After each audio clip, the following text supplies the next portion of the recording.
बैठाइए हो, बैठा ली, बैठाइए, बैठ जाइए उसी पे बैठिए, तीसरा नंबर पे बैठिए ना, तीसरा नंबर पे, तीसरा बैठाइए।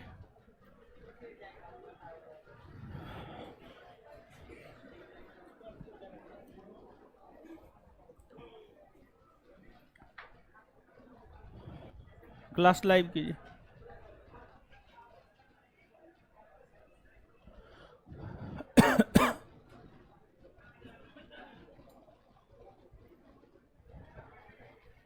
ऊपर वाला क्लास नहीं चल रहा है, चालू है ना, विद्यार्थी बैठा है ना, ठीक, क्लास लाइव हुआ।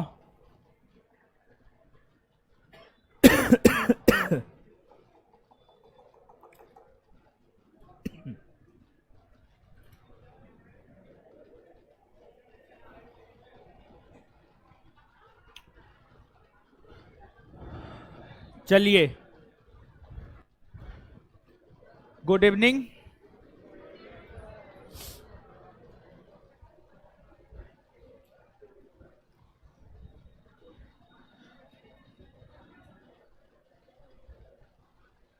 बहुत सारे लोगों का कमेंट आ रहा है ऑनलाइन।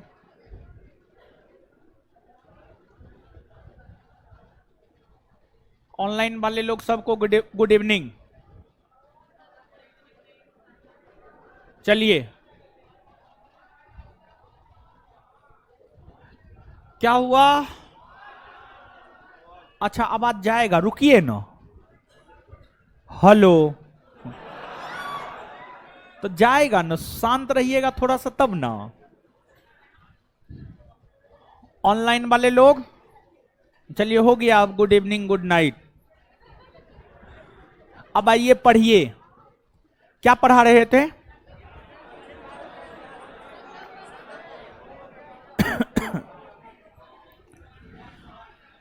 दक्षिण भारत का इतिहास प्रारंभ किए थे, और दक्षिण भारतीय इतिहास के अंतर्गत संगम वंश पढ़ना हम लोग प्रारंभ किए थे, और संगम वंश को हम लोग पढ़े थे, जाने थे संगम वंश के विषय में। तो अब आज के सेशन में संगम वंश के विषय में जितना हम लोग जाने हैं उसी को आगे बढ़ाएंगे। संगम वंश से संबंधित ही कुछ अन्य चीजों को बताएंगे। आ जाइए, देखिए,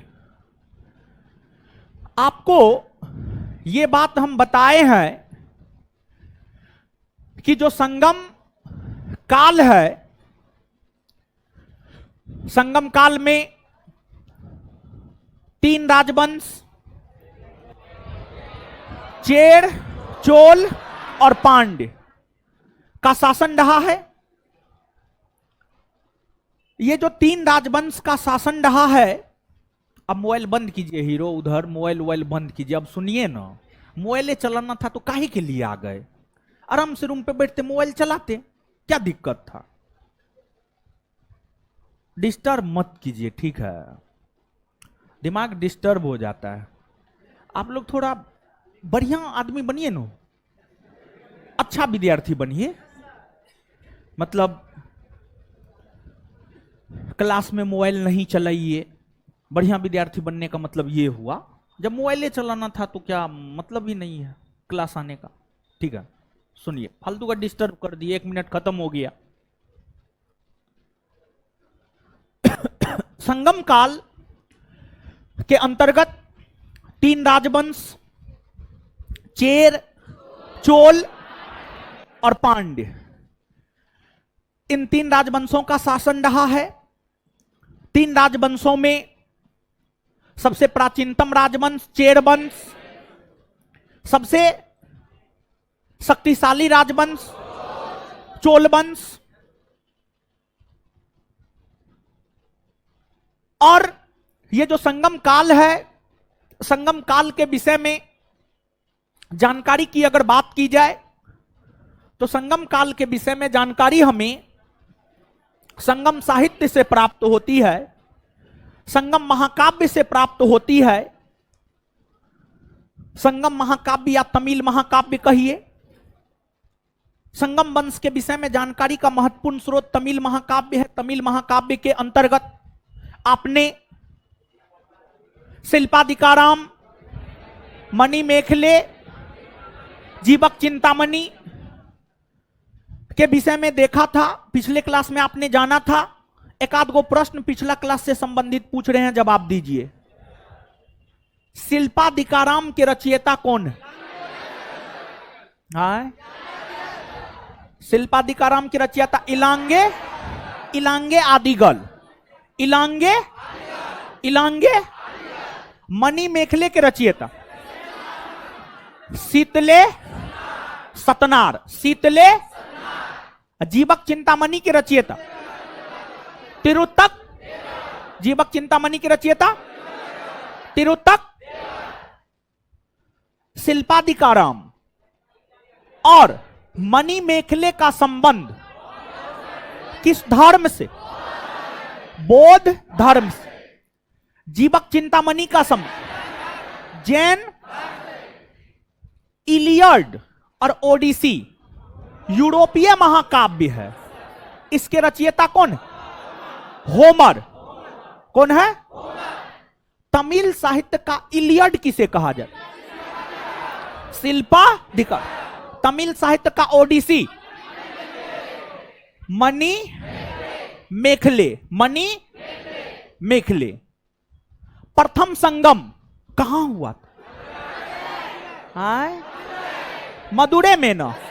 द्वितीय संगम कपाटपूरम। और तृतीय संगम उत्तरी। प्रथम संगम की अध्यक्षता किसने की? ऋषि। और द्वितीय संगम की ऋषि अगस्त और तोलका पियर। और तृतीय संगम नक्कीरर। तृतीय संगम नक्कीरर किसके दरबार में रहता था? नेडून। पांड्य वंश के किस शासक ने रोमन सम्राट अगस्तस के दरबार में अपना एक दूत मंडल भेजा था? क्या? नेडून जेलियन। बात क्लियर है? ये सब बात याद रखना है। द्वितीय संगम से एक तमिल व्याकरण ग्रंथ की प्राप्ति हुई है। उसका क्या नाम? तोल्कापियम तमिल व्याकरण ग्रंथ है ना? हाँ या ना? हाँ ना? इतना बात याद है ना? पिछले ये क्लास में ना बताए, अभी तो रिवीजन करवाएं। अब देखिए, बार बार हम आपको इतिहास पढ़ाने के दौरान ये बात बताए हैं कि किसी भी साम्राज्य के विषय में जब हम लोग पढ़ते हैं तो 4 भाग या 5 भाग में बांटकर पढ़ते हैं। उस साम्राज्य के राजनीतिक इतिहास को देखते हैं, प्रशासनिक, सामाजिक, धार्मिक और आर्थिक। हां या ना? अगर किसी भी साम्राज्य के शासकों के विषय में हम लोग जान गए हैं तो यह क्या माना जाता है कि उसके राजनीतिक इतिहास को हम लोग जान चुके हैं। और क्या आपने चेर, चोल और पांड्य इन तीनों राजवंशों के शासकों के विषय में नहीं जाना है? इन तीनों राजवंशों के शासकों के विषय में हमने आपको अवगत नहीं करवाया? एकदम करवाया है। चेर वंश के शासक उदयन चेरल, सबसे महान शासक सेन गुटबन, जिसे लाल चेर के नाम से भी जाना जाता है, अंतिम शासक से ये। पांड्य वंश के संस्थापक नेडियन, सबसे महान शासक नेडुन जेलियन, अंतिम शासक नल्लीब कोडन। चोल वंश के संस्थापक इलंजे चेन्नी, सबसे महान शासक करिकाल। क्या आप इन शासकों के विषय में नहीं जानते हैं? हमने आपको नहीं बताया है? बताया है। मतलब संगमकालीन राजवंशों के राजनीतिक इतिहास को हम लोग जान चुके हैं। आज के सेशन में संगमकालीन प्रशासनिक, धार्मिक, आर्थिक और सामाजिक स्थिति के विषय में चर्चा करेंगे। लेकिन उससे पहले एक बात,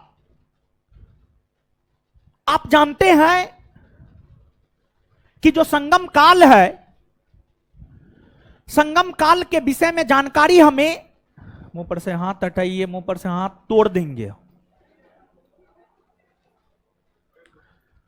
संगम काल के विषय में जानकारी हमें संगम साहित्य से प्राप्त होता है। संगम साहित्य से प्राप्त होता है।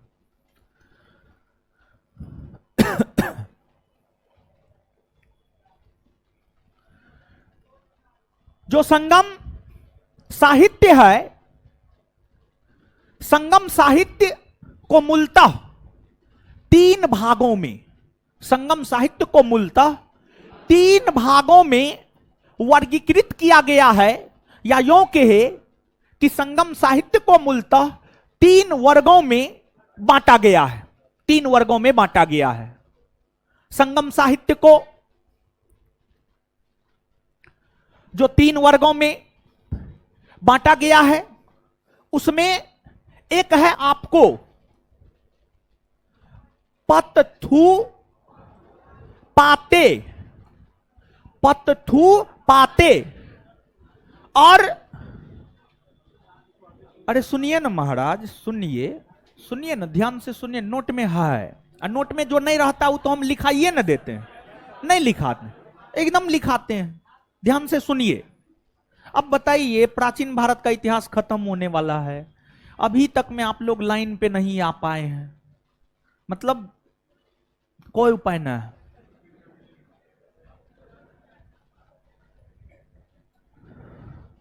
पतथु पाते, संगम साहित्य को जो तीन भागों में बांटा गया है उसमें पहला है पतथु पाते।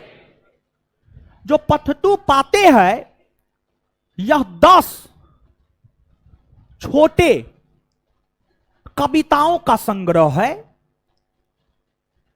पतथु पाते में 10 गो छोटा छोटा कविता है, 10। और जो पतथु पाते नामक संगम साहित्य है जिसमें 10 संक्षिप्त पद है, ये हमें मूलतः पांड्य वंश के शासक नेडुंजेलियन और चोल वंश के शासक करिकाल के विषय में जानकारी प्रदान करता है। ये जो पतथु पाते है, ये संगम साहित्य हमें मूलतः पांड्य वंश के शासक नेडुंजेलियन और चोल वंश के शासक करिकाल के विषय में जानकारी प्रदान करता है। नेडुंजेलियन एक न्यायप्रिय शासक था जिसने कोबलम नामक निर्दोष व्यापारी को फांसी पर लटका दिया था, और जब उन्हें इस बात का एहसास हुआ तो वो स्वयं भी आत्महत्या कर लिया। महान शासक थे, इनका व्यापार पड़ोसी देशों के साथ हुआ करता था। स्वयं विद्वान थे, विद्वानों को संरक्षण प्रदान किया करते थे। वहीं अगर करिकाल की बात की जाए तो जो करिकाल था, जो कि चोल वंश का सबसे महान शासक था, करिकाल ब्राह्मण धर्म को मानता था, ब्राह्मण धर्म को। और संगमकालीन जो राजवंश है, उस राजवंश के अधिकतर शासकों ने ब्राह्मण धर्म को ही स्वीकार किया था, ब्राह्मण धर्म को ही माना था। जैसे गुप्तकालीन जो राजा होते थे, गुप्तकालीन राजा वैष्णव धर्म को मानता था। जो गुप्तकालीन राजा होते थे वो किस धर्म को मानता था? वैष्णव धर्म। उसी प्रकार से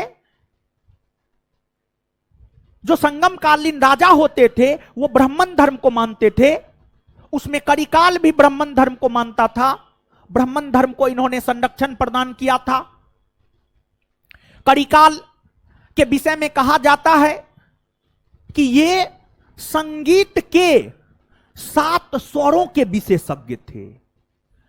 यानी जैसे कहा जाता है गांव घर में अगुआ होता है। अगुआ समझते हैं?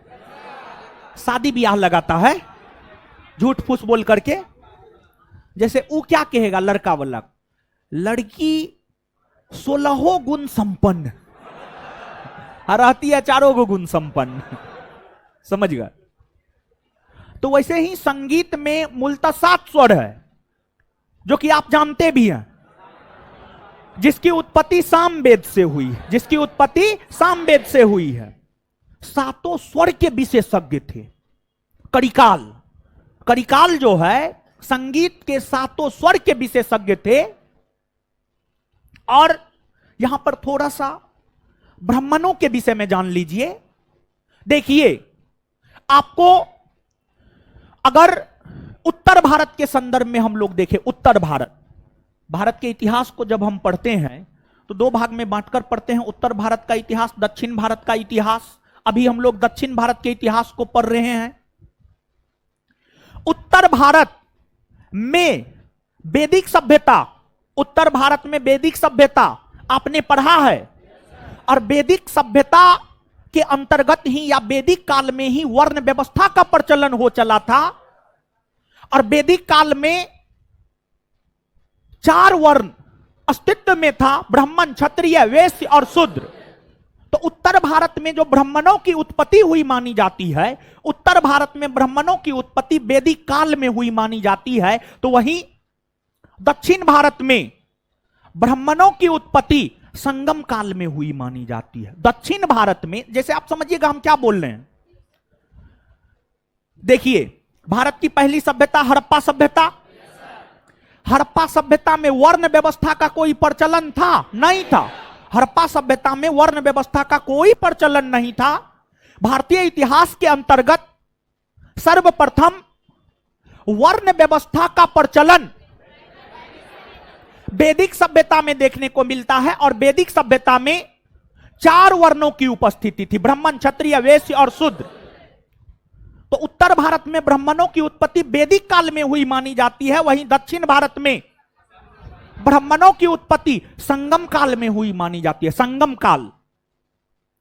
और संगम काल के अंतर्गत तमिलकम प्रदेश में यानी केरल और तमिलनाडु के क्षेत्र में सर्वप्रथम ब्राह्मणों की उत्पत्ति हुई थी।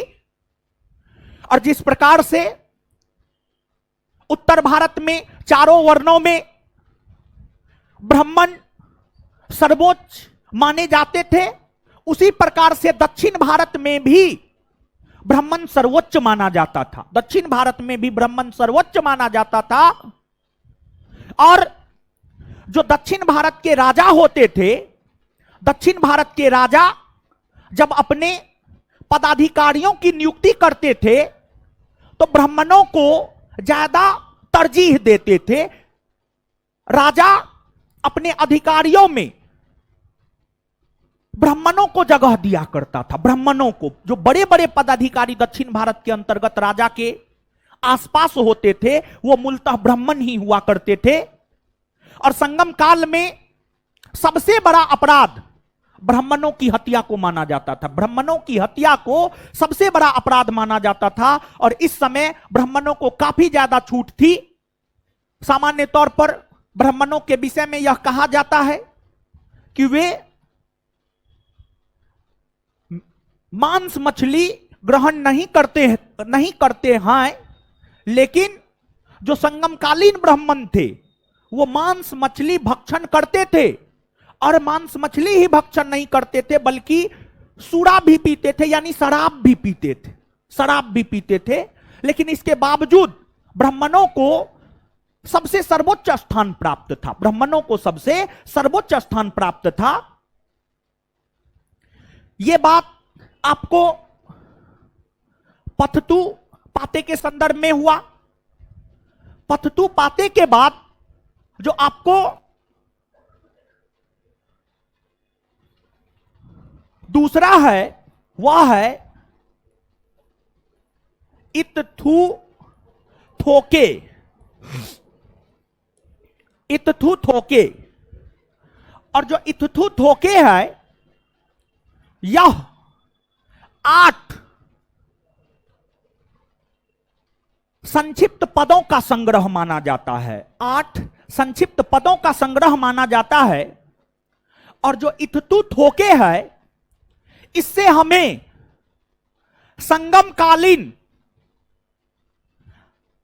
राजाओं, संगमकालीन जो राजा है जैसे सेनगुटबन हो गए, नेडुंजेलियन हो गए, करिकाल हो गए, ये जो तमाम संगमकालीन राजा है, इस तमाम संगमकालीन राजाओं के विषय में तथा संगमकालीन सामाजिक व्यवस्था, संगम काल में समाज में कौन सी पद्धतियां, समाज में कौन कौन से वर्ग उपस्थित था, समाज में महिलाओं की क्या स्थिति थी, कौन सी प्रथा प्रचलित थी, कौन सी प्रथा प्रचलित नहीं थी, इस विषय में जानकारी हमें इत्थु थोके से प्राप्त होता है। इत्थु थोके से प्राप्त होता है। और जब आप संगमकालीन सामाजिक व्यवस्था को पढ़ेंगे तो आपको यह पता चलेगा कि संगमकालीन समाज में सर्वोच्च स्थान जहां ब्राह्मणों का था, ब्राह्मणों के बाद संगम काल में जिसका दूसरा स्थान था उसे वेल्लार कहा जाता था। वेल्लार, क्या कहा जाता था? वेल्लार, वेल्लार कहा जाता था। वेल्लार किसान को कहा जाता था। किसान, जो किसान होता था ना, किसान। संगम काल में, संगमकालीन समाज में सबसे ऊंचा स्थान तो ब्राह्मण का था। ब्राह्मण के बाद जो दूसरा सबसे महत्वपूर्ण स्थान संगम काल में था वह वेल्लार का था।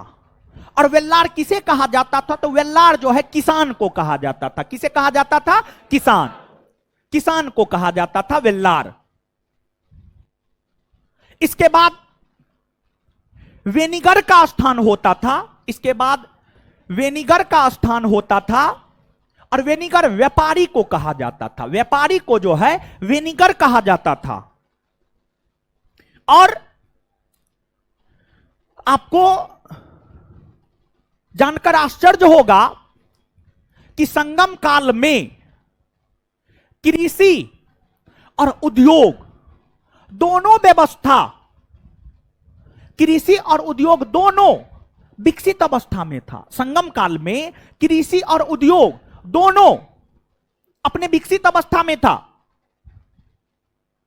उस समय अगर आप उत्तर भारत को देखेंगे तो उत्तर भारत में सिर्फ कृषि अपने विकसित अवस्था में था, लेकिन दक्षिण भारत के अंतर्गत संगम काल में कृषि और उद्योग दोनों अपनी उन्नत अवस्था में था। और आप सभी लोग पिछले क्लास में जाने हैं कि चेर, चोल और पांड तीनों राजवंशों में सबसे शक्तिशाली राजवंश कौन? चोल। कौन? चोल। आखिरकार चोल सबसे शक्तिशाली राजवंश कैसे बन गया? क्यों बन गया? देखिए, चोलों के सबसे शक्तिशाली राजवंश बनने का सबसे प्रमुख कारण उसकी सुव्यवस्थित वस्त्र उद्योग था। उसका सुव्यवस्थित वस्त्र उद्योग था। चोल काल में वस्त्र उद्योग अपने बहुत बेहतर अवस्था में था। और आपको जानकर आश्चर्य होगा कि चोल कालीन वस्त्र का व्यापार सिर्फ राष्ट्रीय स्तर पर नहीं होता था। चोल कालीन वस्त्र का व्यापार अंतरराष्ट्रीय स्तर पर भी होता था। तो चोलकालीन जो व्यापार था वह अपने विकसित अवस्था में था, और व्यापार के विकसित अवस्था में होने के कारण चोल राजाओं को भू राजस्व के अलावा व्यापार से भी कर की प्राप्ति होती थी। तो अधिक कर की प्राप्ति चोल राजाओं को होती थी, और जब अधिक कर की प्राप्ति चोल राजाओं को होने लगी तो चोल राजाओं ने एक विशाल सेना का गठन कर लिया। और यही कारण रहा कि चेर, चोल और पांड्य तीनों राजवंशों में जो सबसे शक्तिशाली राजवंश बनकर उभरा वह आपको चोल था। कौन था? चोल। चोल था। संगम काल में भी वर्ण व्यवस्था का प्रचलन देखने को मिला है। फिर अगर आप देखेंगे इस समय महिलाओं की कैसी स्थिति थी संगम काल में। इस समय महिलाएं शिक्षा ग्रहण कर सकती थी, जैसे कि मच्चेलियार, ओबेयार, इस सब महिला का नाम था, समझ गए? मच्चेलियार।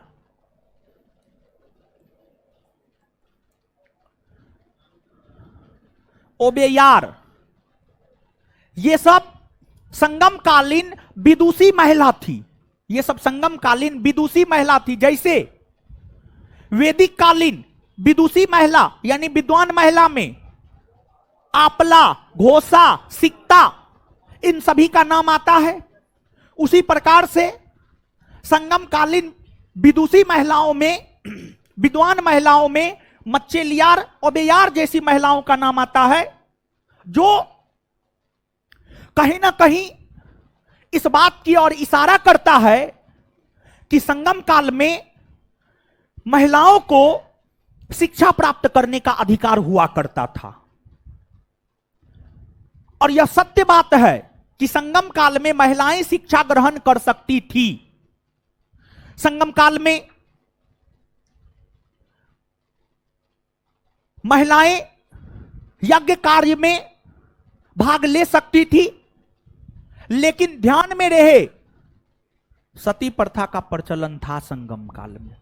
सती प्रथा का प्रचलन था संगम काल में।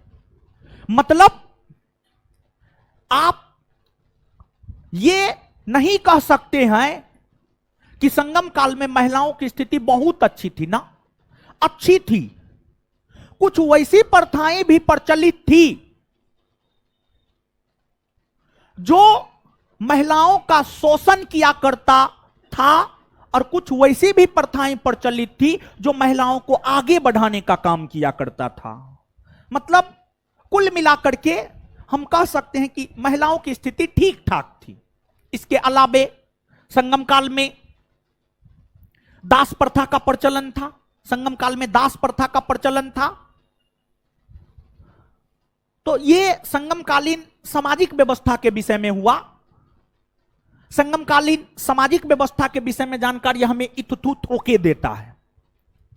इसके बाद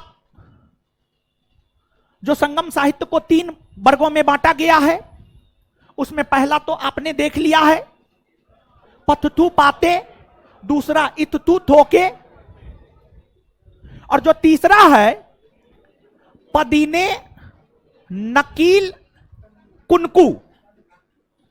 जो तीसरा है वह है आपको पदीने नकील कुनकू। पदीने नकील कुनकू। और जो पदीने नकील कुनकू है यह आपको 18 1 पर 8 18 छोटी कविताओं का संग्रह है। 18 छोटी कविताओं का संग्रह है पदीने नकील कुनकू। और जो 18 छोटी कविताओं का संग्रह है पदीने नकील कुनकू, इन 18 क्या हो रहा है? काम हो रहा है ना, डिस्टर्ब हो रहे हैं। तो वहां से हट जाइए ना, इधर भी आकर के बैठ जाइए, या ऊपर में जाकर के बैठ जाइए ना, अगर डिस्टर्ब हो रहे हैं तो। ठीक है, तो काम तो होबे करेगा, काम नहीं होगा तो आप लोग गिर जाइएगा तो दिक्कत न हो जाएगा। तो इसलिए वो काम उम करवा रहे हैं, काम हो रहा है होने दीजिए ना, काम काहे डिस्टर्ब कीजिएगा। फिर वो चल जाएगा तो फिर वो कल आएगा, समझे। तो काम ऐसे ही लेट हो रहा है, समझे, जल्दी तैयार करके दे दे बिल्डिंग, समझे। इधर आपको नहीं पढ़ने में मन लग रहा, काहे न पढ़ने में मन लग रहा है, आप ही को बोल रहे हैं आपको। 1 2 3 4 5 6 छठा बेंच उधर, काय खड़ा करेंगे, मारेंगे, मुंह तोड़ देंगे हम। पढ़िए पढ़िए, पढ़ने ना आए। देखिए एगो बात बताते हैं, क्लास आइए ना, सब चीज भूल के आइए क्लास, देश दुनिया सब चीज को भूल करके आइए। देश दुनिया में तो सब चीज आ जाता है, जो भी सोचिएगा सब देशे दुनिया में आ जाता है। तो सब चीज भूल करके ये सोच करके आइए कि क्लास में जाएंगे ना तो सुनेंगे, और क्लास में तो यादो करवाते हैं, जितना क्लास में सर बताएंगे उतना याद करके आएंगे। इस एटीट्यूड के साथ क्लास आइए, समझे, तो ज्यादा फायदा होगा। इन्हें आया राम गया राम, समझ गए, वो वाला बात मत कीजिए, या नहीं तो नहीं आइए। ऐसा थोड़े है कि आप नहीं पढ़िएगा तो परीक्षा नहीं होगा दरोगा का, ऐसा कोई बात नहीं, समझे।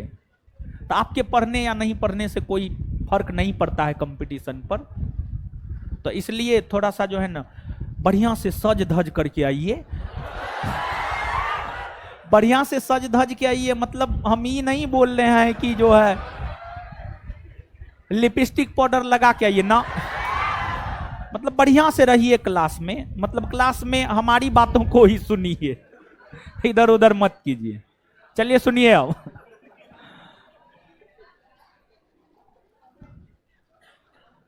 पदीने नकील कुनकू 18 छोटी कविताओं का संग्रह है, और यह जो 18 छोटी कविताओं का संग्रह है, उन 18 छोटी कविताओं में जो सबसे प्रसिद्ध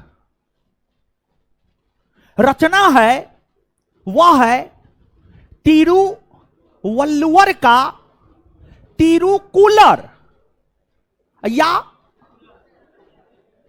कुरल या कुरल या कुराल, कुराल कुराल या कुलर, हाँ कुरल, हाँ कुरल कुरल, क्या बोले हैं समझिएगा।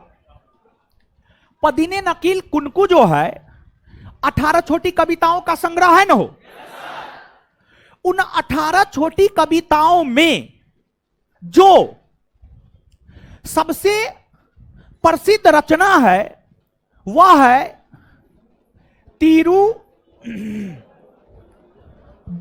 की रचना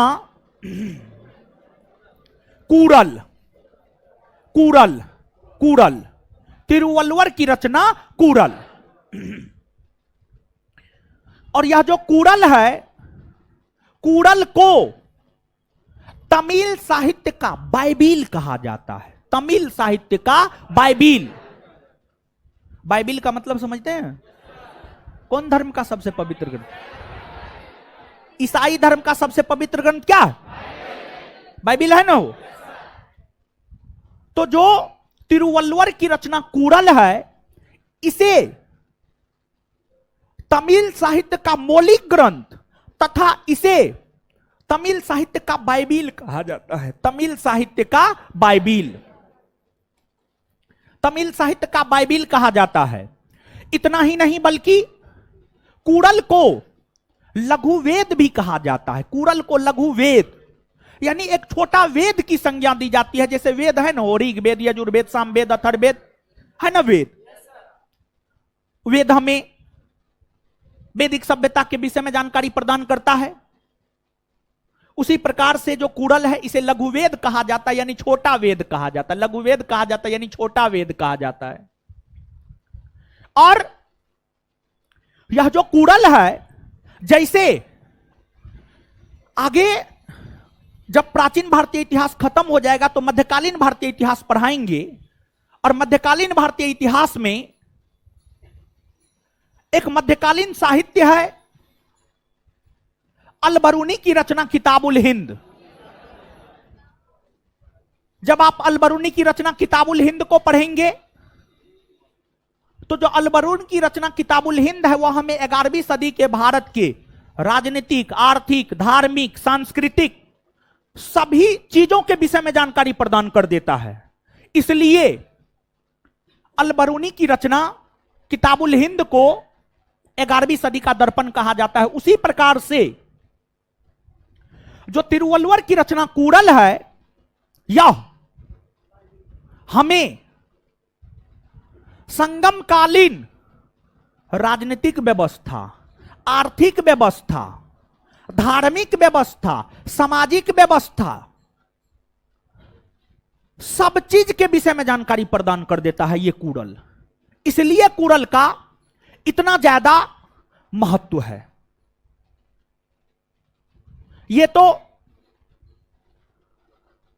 संगमकालीन साहित्य को जो 3 भागों में बांटा गया है उस विषय में हमने आपको बताया है। अब जो संगमकालीन साहित्य है, संगमकालीन कुछ साहित्य ऐसे हैं जिसमें प्रेम प्रसंग की चर्चा है, जिसमें प्रेम प्रसंग की चर्चा है। जैसे मणि मेखले में क्या है? प्रेम प्रसंग की चर्चा है।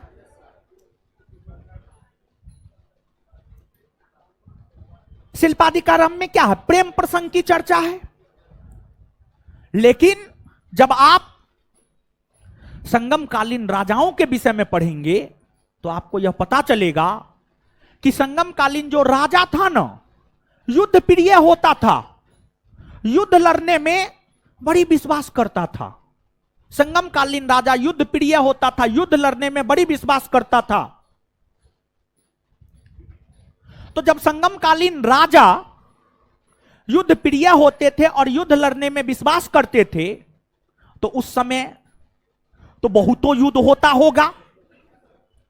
तो कुछ संगमकालीन साहित्य ऐसे हैं जो हमें सिर्फ युद्ध के विषय में जानकारी प्रदान करता है। देखिए, संगमकालीन साहित्य में या तो प्रेम प्रसंग की चर्चा है या युद्ध की चर्चा है, या युद्ध की चर्चा है। युद्ध और प्रेम प्रसंग जैसे विषयों को आधार बनाते हुए संगमकालीन सभी साहित्यों को 2 वर्गों में बांटा गया। संगमकालीन सभी साहित्यों को 2 वर्गों में बांटा गया। एक अकम और एक पूरम। पूरम, एक अकम और दूसरा पूरम।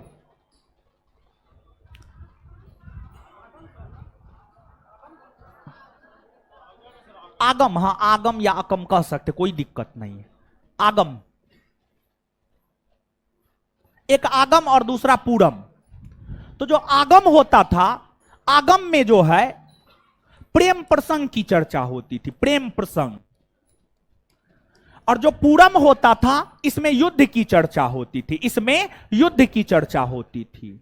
आगम में प्रेम प्रसंग और जो पूरम होता था उसमें युद्ध की चर्चा होती थी। तो आप इसको याद रखिएगा, आपसे पूछा जा सकता है संगमकालीन किन साहित्यों में युद्ध की चर्चा है, तो पूरम। किस साहित्य में प्रेम प्रसंग की चर्चा है, तो आगम। ये तो संगम साहित्य के विषय में हुआ। तो देखिए, ध्यान दीजिएगा, गौर फरमाइएगा। संगमकालीन राजनीतिक व्यवस्था हम लोग जान चुके हैं, राजा सब के विषय में जान चुके हैं, सामाजिक व्यवस्था हम लोग जान चुके हैं। अब हम लोगों का बचा हुआ है प्रशासनिक व्यवस्था, आर्थिक व्यवस्था और धार्मिक व्यवस्था। प्रशासनिक व्यवस्था, आर्थिक व्यवस्था और धार्मिक व्यवस्था। इसमें सबसे ज्यादा महत्वपूर्ण प्रशासनिक व्यवस्था है। तो सबसे पहले हम लोग प्रशासनिक व्यवस्था को जानते हैं। प्रशासनिक व्यवस्था को जानते हैं, यहां तक बात समझ में आ रहा है? कुछ ऊपर ऊपर से नहीं जा रहा? हाँ, तो अगर डेली क्लास करेंगे तो ऊपर ऊपर से नहीं जाएगा, और डेली नहीं कीजिएगा तब तो कोई उपाय ही न है, कोई उपाय न है, समझ गए? तो आइए एक बार इतना याद कर लेते हैं, ठीक है? नाम सब थोड़ा अल्टर फल्टर है, समझे? इसलिए थोड़ा पहले याद कर लेते हैं यहां तक। और बोलना है, मुंह से आवाज निकालना है, समझ गए? और नहीं तो याद नहीं होगा जीवन में कभी नहीं। संगम साहित्य को कितने वर्गों में विभाग, कितने वर्गों में? 3 वर्गों में। पहला कौन है? पहला कौन है? कितने संक्षिप्त पदों, कितने संक्षिप्त पद? और पथतु पाते से हमें कौन कौन से शासक के विषय में जान? नेडुंजेलियन और, अच्छा एक बात बता, कड़िकाल कौन धर्म को मानता था? कड़िकाल ब्राह्मण धर्म ने। कड़िकाल कौन धर्म को कौन धर्म को संरक्षण दिया था? ब्राह्मण धर्म। मारेंगे मुंह तोड़ देंगे बौद्ध धर्म। अब बताइएगा, संगम कालीन सभी वर्णों में सर्वोच्च वर्ण कौन था? ब्राह्मण था ना हो? हाँ। संगम कालीन किस शासक के विषय में कहा जाता है, या चोल कालीन किस शासक के विषय में कहा जाता है? वह 7 संगीत के 7 स्वरों का विशेषक, संगीत के 7 स्वरों का विशेषक कड़ी काल। दूसरा क्या है? इत्थु। दूसरा क्या है? कितने संक्षिप्त पदों का संग्रह? कितना? अच्छा, इससे हमें राजा और संगम कालीन समाज व्यवस्था के विषय में जानकारी मिलती है। तो किससे हमें संगम कालीन राजा और संगम कालीन सामाजिक व्यवस्था के विषय में जानकारी? इत्थु। अच्छा, ब्राह्मणों के बाद दूसरा महत्वपूर्ण स्थान किसका था? वेल्लार किसको कहा जाता? वेल्लार किसको कहा जाता? अब व्यापारी को इस समय महिलाओं की स्थिति ठीक ठाक थी, शिक्षाएं ग्रहण करती थी, सती प्रथा का प्रचलन था, दास प्रथा का प्रचलन था? दास प्रथा नहीं था। दास प्रथा का प्रचलन क्लियर है? मचेलियार, ओबेयार जैसी महिलाएं किस काल में चर्चा में रही? संगम। तीसरा कौन है वो? पदीने नकील। तीसरा क्या है? पदीने नकील। कितने कविताओं का कितने? और उन 18 कविताओं में सबसे प्रसिद्ध किसकी रचना? तिरुवल्लुवर की रचना। लघुवेद किसे कहा जाता? लघुवेद। तमिल साहित्य का बाइबिल लघुवेद। कुरल के रचयिता।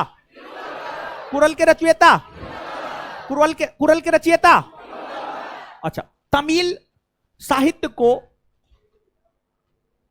उसके प्रसंगों के आधार पर कितने वर्ग? कौन? आगम में क्या है? आगम में और पूरम में युद्ध।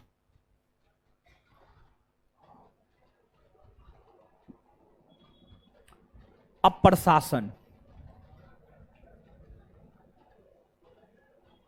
शासन प्रशासन।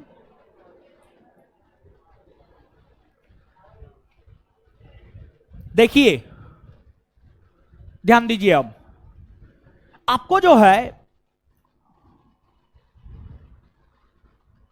जिस प्रकार से उत्तर भारत में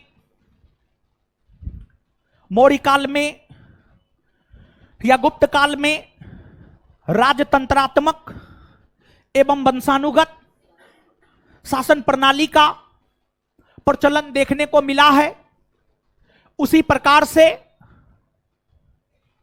संगम काल में भी राजतंत्रात्मक एवं वंशानुगत शासन प्रणाली का प्रचलन देखने को मिला है। संगम काल में भी जो है राजतंत्रात्मक एवं वंशानुगत शासन प्रणाली का प्रचलन देखने को मिला है। और इस समय में भी प्रशासन के शीर्ष पर राजा होता था। अंतिम रूप से न्याय या अन्य सभी प्रकार के निर्णय राजा के द्वारा ही लिए जाते थे। और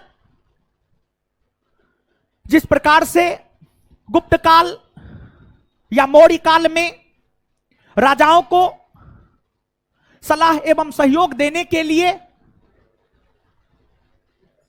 मंत्रीगण होते थे, उसी प्रकार से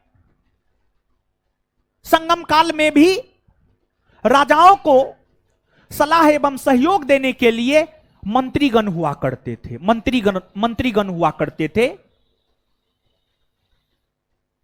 और जो संगम काल में राजाओं को सलाह एवं सहयोग देने के लिए मंत्री हुआ करता था, उस मंत्री को अमाई चार कहा जाता था। अमाई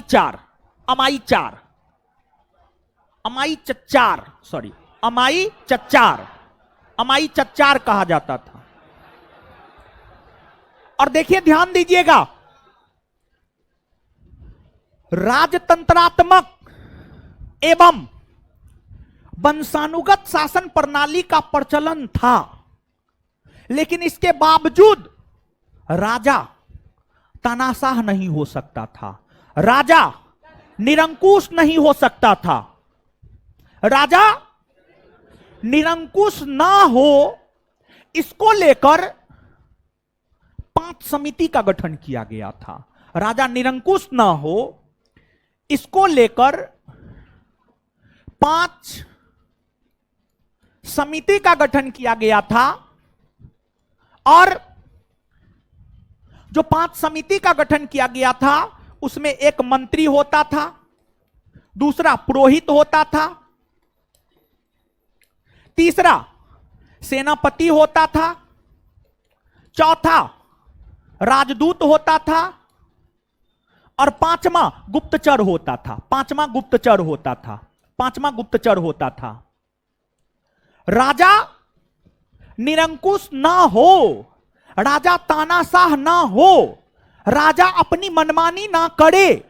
जैसे आज प्रधानमंत्री या राष्ट्रपति अपनी मनमानी ना करे, इसलिए संविधान है, इसलिए सुप्रीम कोर्ट है।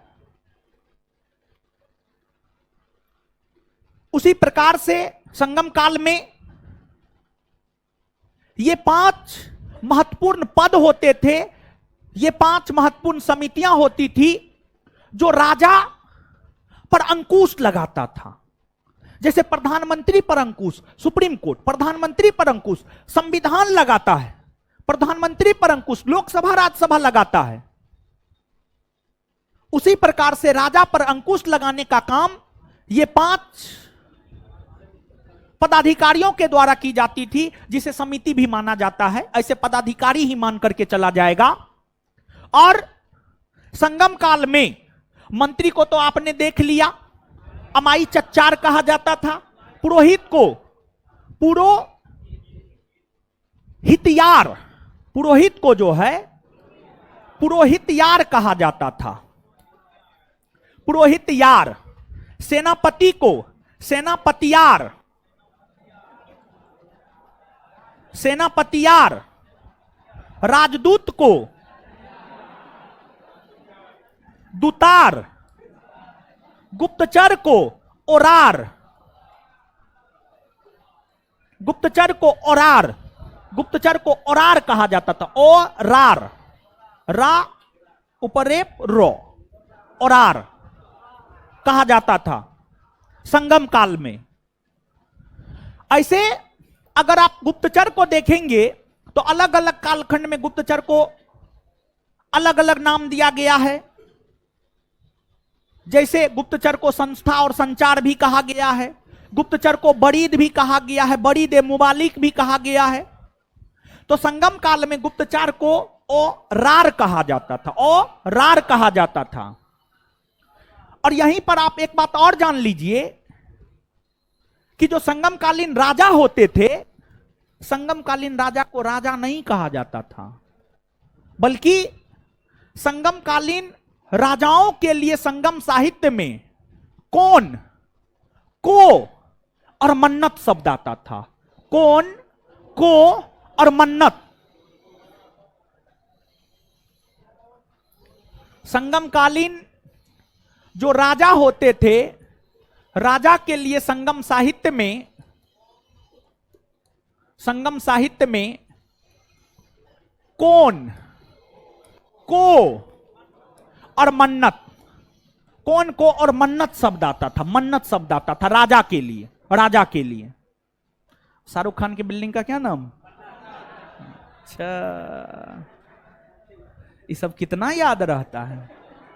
हाँ, अभी उठा करके पूछेंगे मौर्य काल का कोई क्वेश्चन तो नहीं याद होगा। काहे कि आप लोग मजे लेते हैं वही सब चीज में, पढ़ने में मजे नहीं लेते हैं। पढ़ने में मजा लीजिएगा तब ना, ठीक है? तो पढ़ने में मजा लीजिए। पढ़ाई नीरस है, नीरस विषय, नीरस चीज है पढ़ाई, पढ़ाई करना।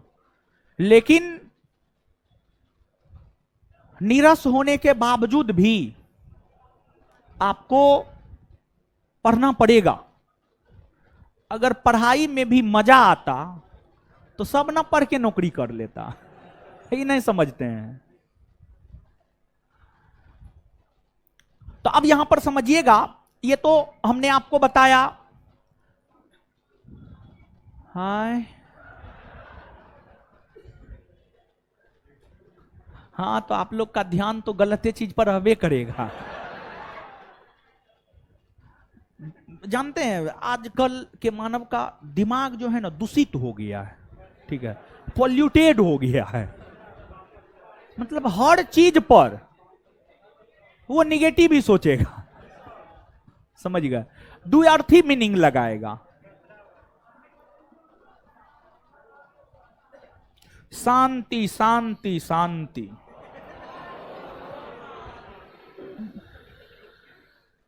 तो संगम काल में आपने जाना कि राजतंत्रात्मक एवं वंशानुगत शासन प्रणाली हुआ करता था। राजा के लिए संगम साहित्य में कौन, को और मन्नत शब्द का प्रयोग किया जाता था। राजा को सलाह एवं सहयोग देने के लिए मंत्री होता था। राजा निरंकुश ना हो इसको लेकर के 5 महत्वपूर्ण पदाधिकारी थे जो राजा पर अपना नियंत्रण रखता था। और राजा अपने मंत्रियों के साथ राजसभा में बैठकर न्याय निर्णयन किया करते थे, न्याय किया करते थे, न्याय किया करते थे। और संगमकालीन राजा प्रजा को सर्वोपरि मानता था, प्रजा को सबसे ऊपर मानता था, प्रजा को। देखिए, जो बात चाणक्य ने अपने अर्थशास्त्र में कहा है, प्रजा हित में राजा का हित है, इस बात को संगमकालीन राजा पहले से समझते थे, पहले से मानते थे। संगमकालीन राजा प्रजा को सबसे ऊपर मानता था और संगमकालीन राजा प्रतिदिन प्रजा से मिलता था, प्रजा से मिलता था, आम जनता से मिलता था और आम जनता से मिल करके उसकी समस्या सुनता था और उसकी समस्या का समाधान राजा किया करता था।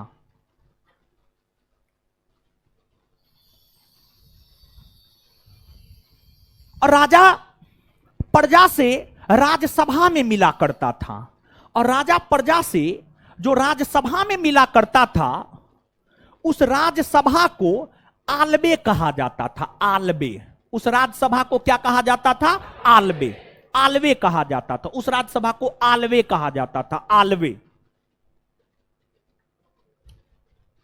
और राजा के द्वारा जो न्याय किया जाता था उसको मनरम कहा जाता था, मनरम। राजा के द्वारा जो न्याय किया जाता था उसको मनरम, मनरम कहा जाता था, मनरम कहा जाता था। ये सब संगमकालीन शब्द है। आपसे पूछा जाता है आपसे, तो आप इन बातों को याद रखिएगा। और राजा जो शासन चलाता था वो अपनी सेना के माध्यम से शासन चलाता था, अपनी सेना के माध्यम से शासन चलाता था। और जिस प्रकार से गुप्त काल में, गुप्तकालीन राजाओं के पास 4 प्रकार की सेना हुआ करती थी, पैदल सैनिक, घोड़ा वाला सैनिक, हाथी वाला सैनिक, रथ वाला सैनिक। उसी प्रकार से संगमकालीन राजा के पास भी चतुरंगी सेना थी, 4 प्रकार की सेना थी।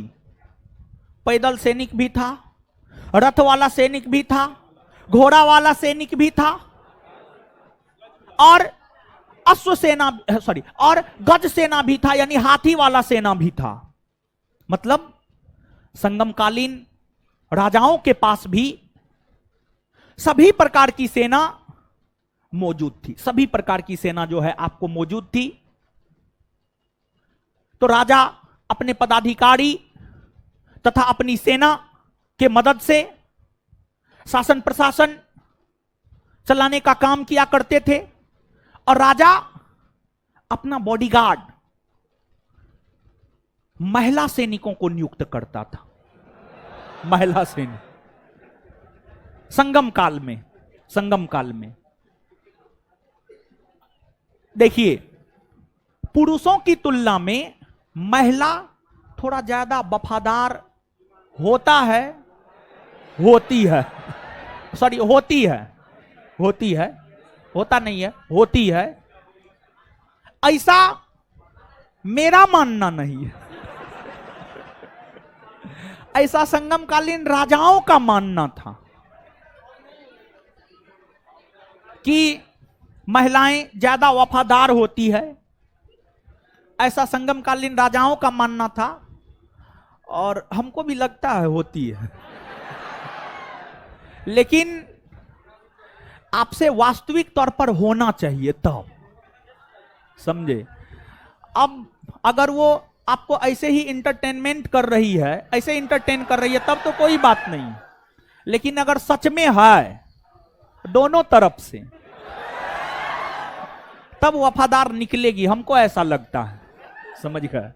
बाद बाकी आप लोग अपना सोचिए क्या है आपकी, नहीं है, कैसी है। अब ये तो प्रशासन के विषय में हुआ। इसके बाद संगमकालीन धार्मिक व्यवस्था या धार्मिक जीवन।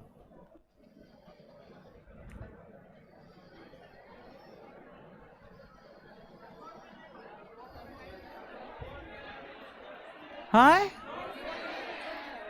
तो हम काहे हैं, हम हैं ना, तो नोट में जो ना है उन्हें लिखाते हैं ना, तो अकबकाते का है। तो पहले सुनिए ना, पहले लेक्चर सुन लीजिए। नोट में आज 10, 20, 15 पॉइंट हमको लिखाना है, हमको पता है, तो आराम से पहले सुनिए ना, पहले सुनिए, समझ लीजिए, फिर लिखा देंगे, यादों करवा देंगे, टेंशन नहीं लेना है, ठीक है। धार्मिक जीवन देखिए, अभी लेक्चर के दौरान हमने आपको यह बात बताया कि करिकाल ब्राह्मण धर्म को मानता था, और करिकाल भी संगमकालीन राजा न है जी, है कि ना है। दूसरी बात, संगमकालीन साहित्य शिल्पाधिकाराम, जिसका संबंध बौद्ध धर्म से है, संगमकालीन साहित्य जीवक चिंतामणि जिसका संबंध जैन धर्म से है।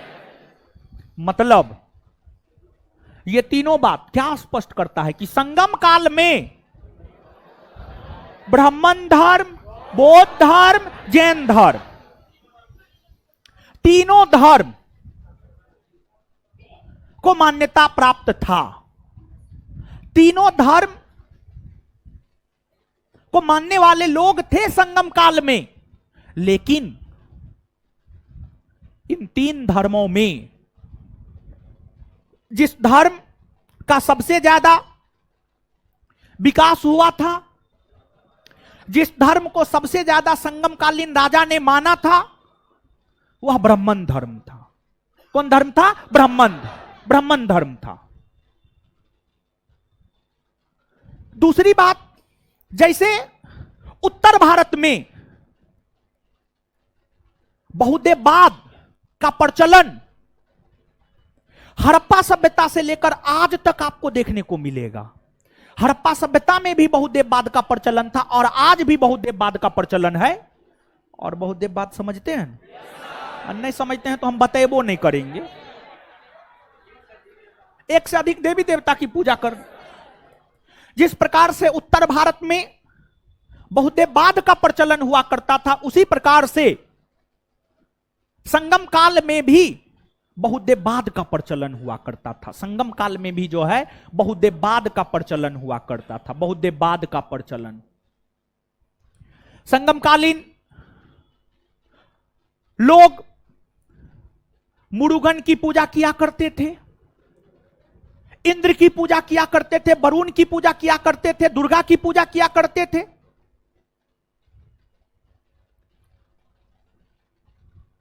मतलब ये सभी देवी देवता संगम काल में भी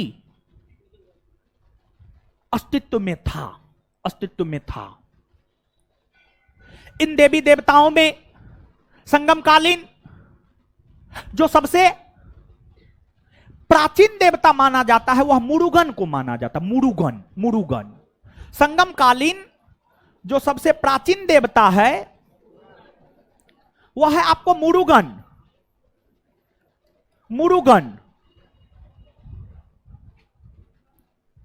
और मुरुगन को शिव और पार्वती के पुत्र कार्तिकेय से जोड़कर देखा जाता है। जो मुरुगन है इसको शिव और पार्वती के पुत्र कार्तिकेय के साथ जोड़कर देखा जाता है।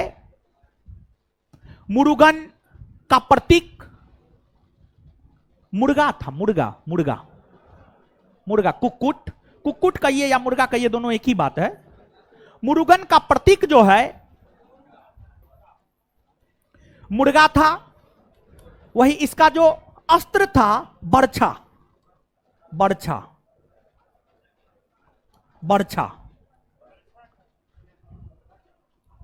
बर्छा एक प्रकार का अस्त्र होता है। अरे जैसे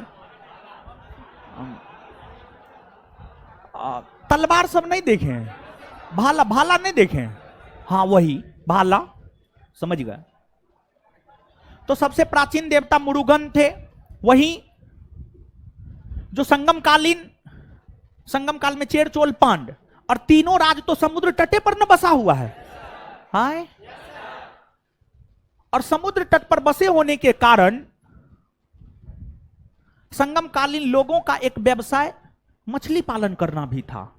संगमकालीन जो मछुआरा होता था वो भगवान वरुण की पूजा किया करता था। संगमकालीन जो किसान होते थे यानी वेल्लार वो इंद्र की पूजा किया करता था। इंद्र की पूजा किया करता था। तो संगम काल में अलग अलग वर्ण के लोग अलग अलग देवी देवताओं की पूजा किया करते थे। ये धार्मिक व्यवस्था के विषय में हुआ। इसके बाद आर्थिक व्यवस्था।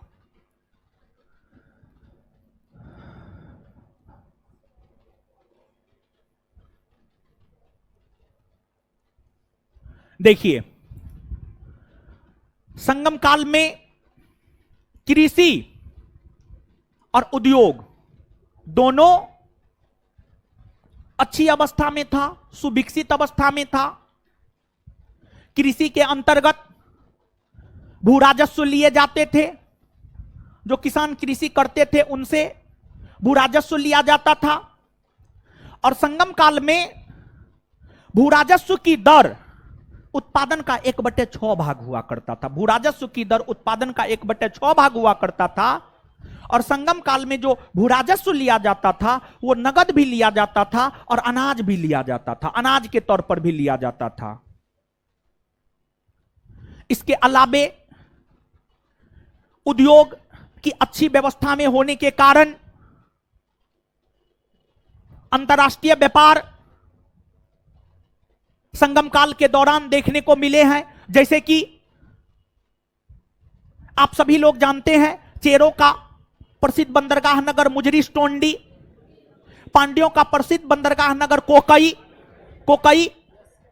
और जो कोकई बंदरगाह था वह मोतियों के लिए प्रसिद्ध था। मोती, वहां से मोती का आयात निर्यात होता था, मोती का निर्यात होता था। और चोलकालीन बंदरगाहों में कावेरीपट्टनम का नाम आता है, अरिकमेडु का नाम आता है। कावेरीपट्टनम तो था ही, कावेरीपट्टनम के साथ साथ चोलकालीन बंदरगाहों में अरिकमेडु बंदरगाह भी है। और जो अरिकमेडु बंदरगाह है, अरिकमेडु बंदरगाह से रोम के साथ व्यापार होता था। संगम काल के अंतर्गत अरिकमेडु बंदरगाह से, चोलकालीन अरिकमेडु बंदरगाह से रोम के साथ व्यापार होता था। रोम के साथ, देखिए ध्यान दीजिएगा, पांड्य शासक नेडुंजेलियन ने रोमन सम्राट अगस्टस के दरबार में अपना एक दूत भेजा था। कहीं ना कहीं पांड्यों का व्यापार रोम साम्राज्य के साथ था, तब तो दूत भेजा। अगर नहीं होता तो क्या दूत भेजता? और चोल कालीन बंदरगाह अरिकमेडु से रोमन साम्राज्य को व्यापार होता था, तो कहीं ना कहीं चोल राजाओं के द्वारा भी रोमन साम्राज्य के साथ व्यापार किया जाता था, रोमन साम्राज्य के साथ व्यापार किया जाता था। कुछ दिन पहले बीपीएससी का परीक्षा हुआ है, बीपीएससी इस बार या इससे पहले, यही दो में से किसी परीक्षा में निम्न में से किन राजवंशों का रोमन साम्राज्य के साथ व्यापार होता था, उसमें दिया हुआ था। जिसमें भी हो आप अपना देख लीजिएगा। तो यह प्रश्न पूछा है, यानी पांड्यों का व्यापार भी होता था रोमन साम्राज्य के साथ, चोलों का व्यापार भी होता था।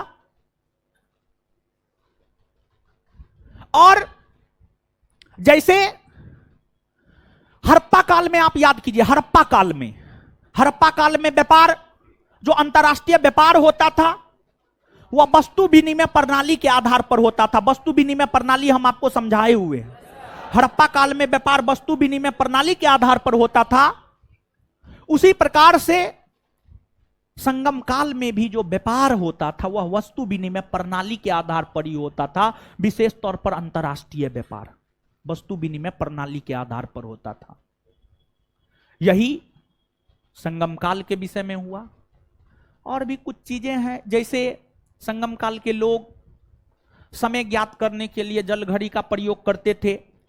संगम काल के लोगों का मुख्य भोजन चावल था, और दूध में चावल मिला करके सांभर बनाया जाता था। संगमकालीन लोगों का सबसे प्रिय पक्षी कौवा होता था। कौवा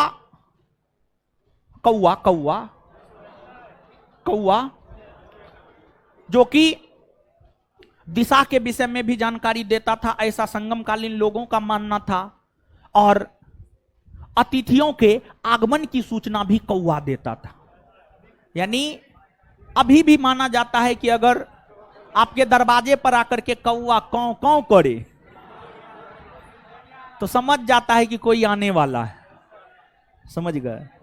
तो ये सब भी बात है। तो ये सब का बहुत ज्यादा महत्व है नहीं। बात समझ में आया? कुछ आ गया? एक बार याद कर लेते हैं, फिर नोट देख लेंगे, जो भी बात नहीं होगा टोटल बात आपको नोट में लिखा देंगे, आपको चिंता नहीं करना है। बात क्लियर? हाँ, एक बार आइए याद करते हैं।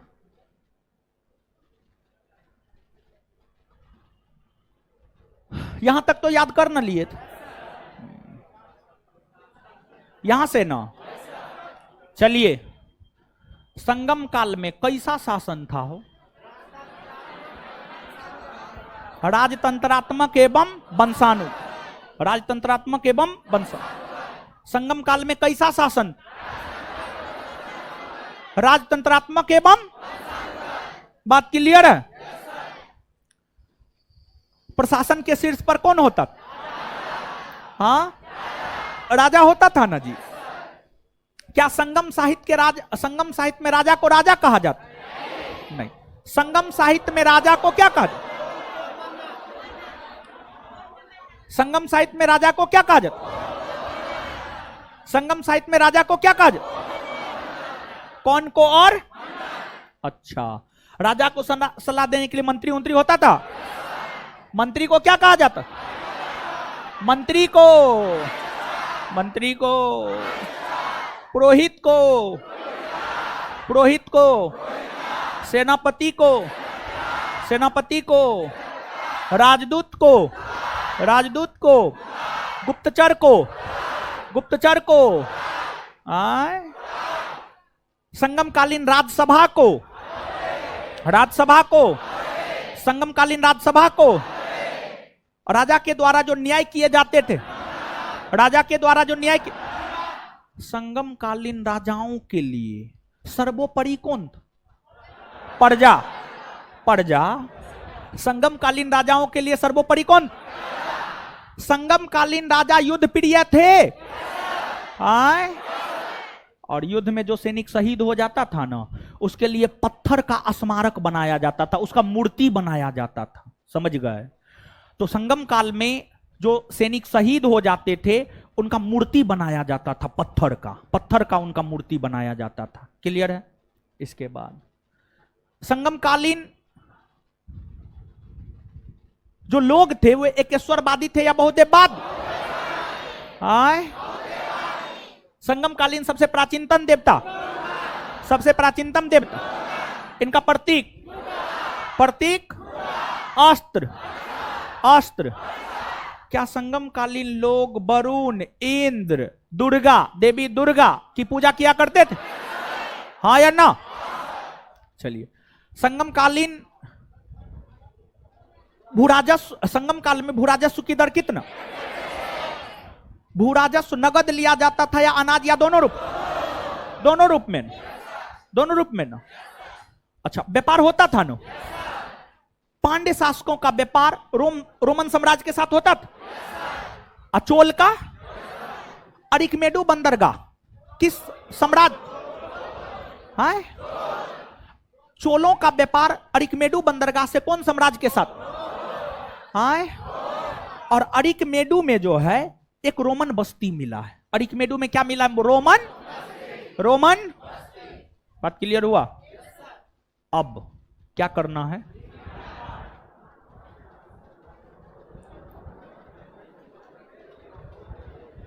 लिखना है। लिखिए। अरे इतिहास में बहुत कुछ लिखाए हैं ना? नहीं लिखा है? अच्छा, जो कॉपी बनाए हैं एक बार दीजिए तो, कॉपी हमको दिखाइए। सब लोग के पास कॉपी है? सब लोग कॉपी बनाए?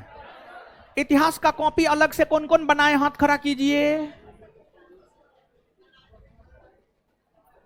लड़की लोग में हाथ खड़ा कीजिए तो।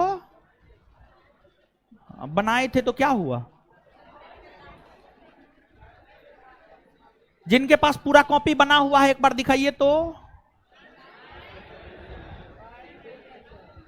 है?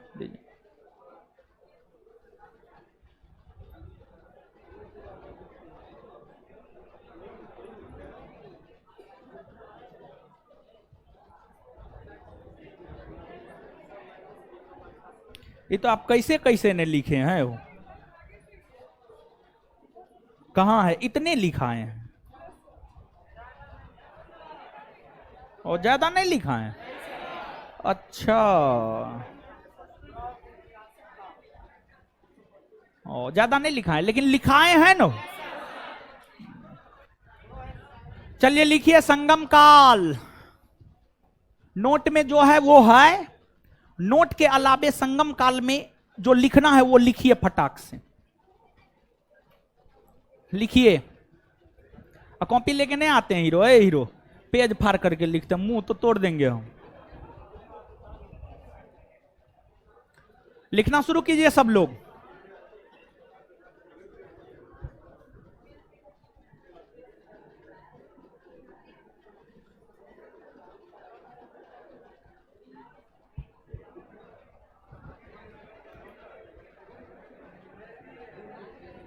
हेलो, लिखिए।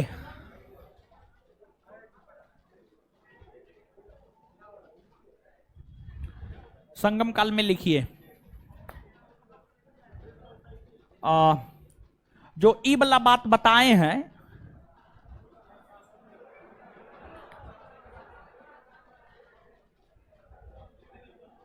ई वाला पथतु पातु इतु थोके पदीने नकील कन को ई हाय नोट में, हाँ हमको भी पता है। अब लिखिए यहां पर, लिखिए। क्या अलग अलग सामाजिक राजनीतिक आर्थिक व्यवस्था लिखा है, एक बार लिखा देते हैं समझाने के लिए, समझ गए? हाँ, अन्य महत्वपूर्ण संगम काल अन्य महत्वपूर्ण तथ्य करके अपना हर पॉइंट लिख लीजिए। लिखिए एक नंबर में, कड़ीकाल, कड़ीकाल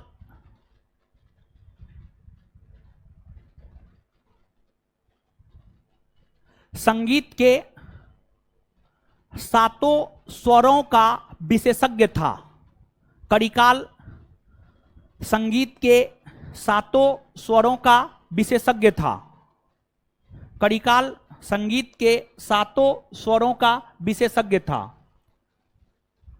कड़ीकाल संगीत के सातों स्वरों का विशेषज्ञ था, विशेषज्ञ था। अब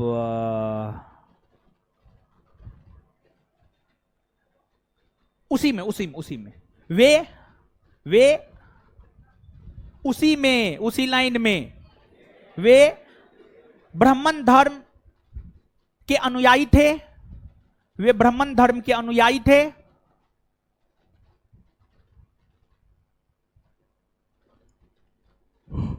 वे ब्राह्मण धर्म के अनुयायी थे। उन्होंने ब्राह्मण धर्म को संरक्षण प्रदान किया।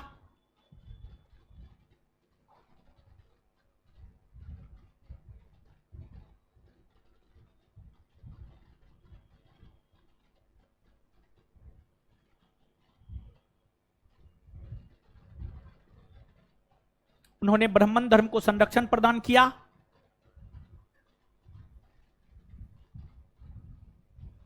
ब्राह्मणों की उत्पत्ति, उसी में कंटिन्यू, ब्राह्मणों की उत्पत्ति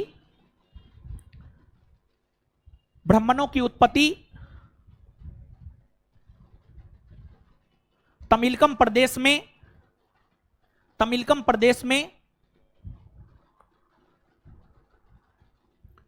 ब्राह्मणों की उत्पत्ति तमिलकम प्रदेश में संगम काल में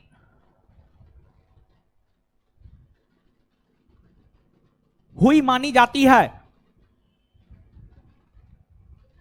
तमिलकम प्रदेश में संगम काल में हुई मानी जाती है। तमिलकम प्रदेश में संगम काल में हुई मानी जाती है। संगम काल में भी, उसी में कंटिन्यू लिखते जाइएगा, संगम काल में भी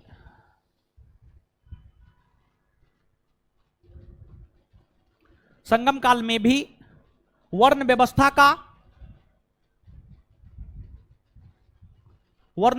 का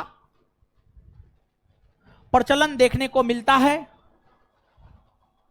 संगम काल में भी वर्ण व्यवस्था का प्रचलन देखने को मिलता है।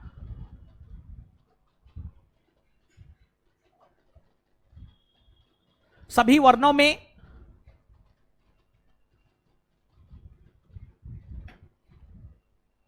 सभी वर्णों में ब्राह्मणों को सर्वोच्च, सभी वर्णों में ब्राह्मणों को सर्वोच्च, सभी वर्णों में ब्राह्मणों को सर्वोच्च, ब्राह्मणों को सर्वोच्च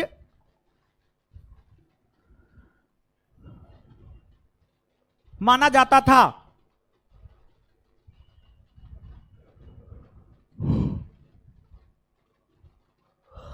ब्राह्मणों के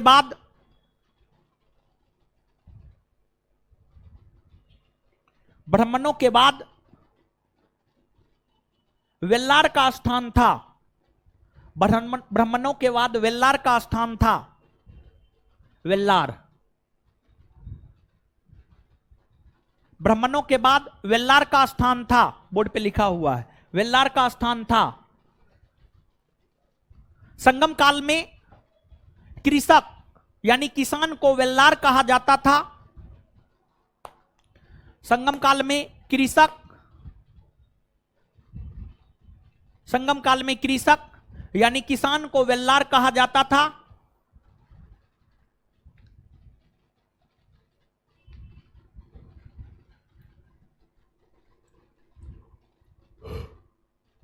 वही किसानों के प्रमुख को वेलीर कहा जाता था। वही किसानों के प्रमुख को वेलीर कहा जाता था। वही किसानों के प्रमुख को वेलीर कहा जाता था। वेलीर, वही किसानों के प्रमुख को वेलीर कहा जाता था। वही किसानों के प्रमुख को वेलीर कहा जाता था।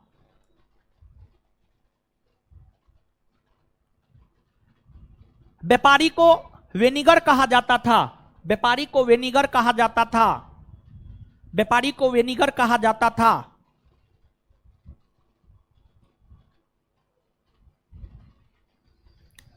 व्यापारी को वेनिगर कहा जाता था। अब नीचे से अगला पॉइंट,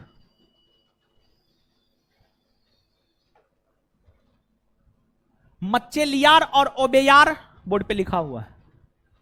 एक मिनट, अच्छा ठीक है, लिखिए ना, कोई दिक्कत। मच्चेलियार और ओबेयार, मच्चेलियार और ओबेयार, मच्चेलियार और ओबेयार, मच्चेलियार और ओबेयार जैसी विदुषी महिलाओं, मच्चेलियार और ओबेयार जैसी विदुषी, विदुषी यानी विद्वान, विदुषी महिलाओं की चर्चा, महिलाओं की चर्चा संगम काल में, संगम काल में देखने को मिलती है।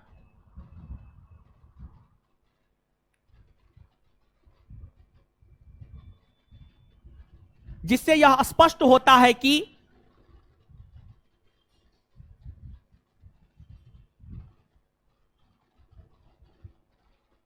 जिससे यह स्पष्ट होता है कि संगम काल में महिलाएं शिक्षा ग्रहण कर सकती थी। जिससे यह स्पष्ट होता है कि संगम काल में महिलाएं शिक्षा ग्रहण कर सकती थी। संगम काल में महिलाएं शिक्षा ग्रहण कर सकती थी। संगम काल में महिलाएं शिक्षा ग्रहण कर सकती थी। शिक्षा ग्रहण कर सकती थी। संगम काल में महिलाएं शिक्षा ग्रहण कर सकती थी। Full stop. इस काल में सती प्रथा का प्रचलन था। नेक्स्ट पॉइंट, इस काल में सती प्रथा का प्रचलन था। इस काल में सती प्रथा का प्रचलन था।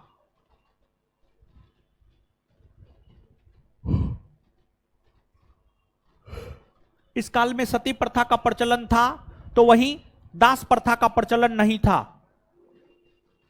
इस काल में सती प्रथा का प्रचलन था, तो वहीं दास प्रथा का प्रचलन नहीं था।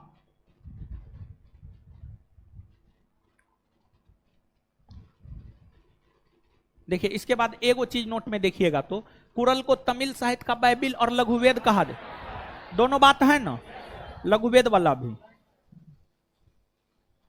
ई है ना, मंत्री को अमाई 4, ये सब ना है। लिखिए, प्रशासन, हाँ, हेडिंग मारिए प्रशासन।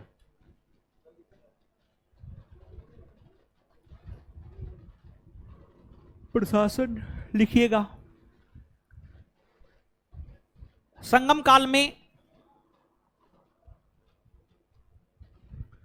संगम काल में राजतंत्रात्मक एवं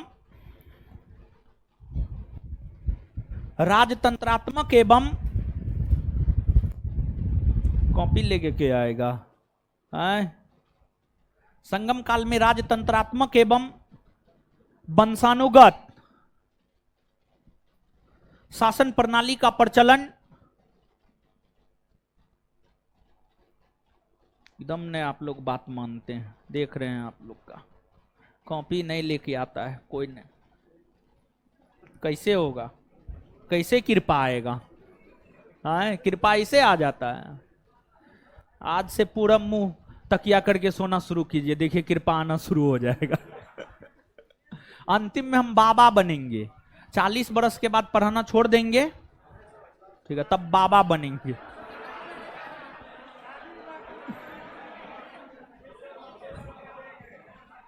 संगम काल में राजतंत्रात्मक एवं वंशानुगत शासन प्रणाली का प्रचलन हुआ करता था, फुल स्टॉप। प्रशासन के शीर्ष पर संगम काल में राजतंत्रात्मक एवं वंशानुगत शासन प्रणाली का प्रचलन हुआ करता था।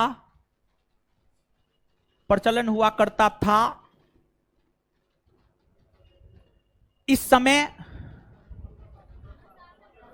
प्रशासन के शीर्ष पर राजा होता था। प्रशासन के शीर्ष पर राजा होता था। प्रशासन के शीर्ष पर राजा होता था, फुल स्टॉप। इस समय के राजा युद्ध प्रिय होते थे। इस समय के राजा युद्ध प्रिय होते थे। इस समय के राजा युद्ध प्रिय होते थे। इस समय के राजा युद्ध प्रिय होते थे। इस समय के राजा युद्ध प्रिय होते थे। युद्ध में शहीद होने वाले सैनिकों का मूर्ति बनाया जाता था। युद्ध में शहीद होने वाले सैनिकों का पत्थर का मूर्ति बनाया जाता था। युद्ध में शहीद होने वाले सैनिकों का पत्थर का मूर्ति बनाया जाता था। युद्ध में शहीद होने वाले सैनिकों का पत्थर का मूर्ति बनाया जाता था। युद्ध में शहीद होने वाले सैनिकों का पत्थर का मूर्ति बनाया जाता था, फुल स्टॉप। राजा के लिए सर्वोपरि प्रजा होता था। राजा के लिए सर्वोपरि प्रजा होता था। राजा के लिए सर्वोपरि प्रजा होता था। राजा के लिए सर्वोपरि प्रजा होता था। राजा अपनी राजसभा यानी आलबे में, राजा अपनी राजसभा, बोर्ड पे लिखा हुआ है, राजा अपनी राजसभा यानी आलबे में, राजसभा को आलबे कहा जाता था। राजा अपनी राजसभा यानी आलबे में प्रजा की समस्या को सुनकर, प्रजा की समस्या को सुनकर, प्रजा की समस्या को सुनकर, प्रजा की समस्या को सुनकर न्याय करता था। प्रजा की समस्या को सुनकर न्याय करता था। प्रजा की समस्या को सुनकर न्याय करता था। न्याय करता था। राजा के द्वारा किए जाने वाले न्याय को मनरम कहा गया। राजा के द्वारा किए जाने वाले न्याय को मनरम कहा गया। राजा के द्वारा किए जाने वाले न्याय को मनरम कहा गया। राजा के द्वारा किए जाने वाले न्याय को मनरम कहा गया। राजा के द्वारा किए जाने वाले न्याय को मनरम कहा गया, फुल स्टॉप। नेक्स्ट, अगला पॉइंट। अगला पॉइंट प्रशासन में ही राजा तानाशाह और निरंकुशवादी ना हो। राजा तानाशाह और निरंकुशवादी ना हो। राजा तानाशाह और निरंकुशवादी ना हो। राजा तानाशाह और निरंकुशवादी ना हो, इसको लेकर 5 समितियों का नियंत्रण 5 समितियों का नियंत्रण राजा पर स्थापित किया गया। 5 समितियों का नियंत्रण राजा पर स्थापित किया गया। 5 समितियों का नियंत्रण राजा पर स्थापित किया गया जो निम्न है। 5 समितियों का नियंत्रण राजा पर स्थापित किया गया जो निम्न है। 1 नंबर में मंत्री डैश देकर अमाई चच्चार। 1 नंबर में मंत्री डैश देकर अमाई चच्चार। 1 नंबर में मंत्री डैश देकर अमाई चच्चार। 2 नंबर में पुरोहित पुरोहितयार। 2 नंबर में पुरोहित डैश देकर पुरोहितयार पुरोहितयार। 3 नंबर में सेनापति सेनापति यार सेनापति यार। 4 नंबर में राजदूत दूतार।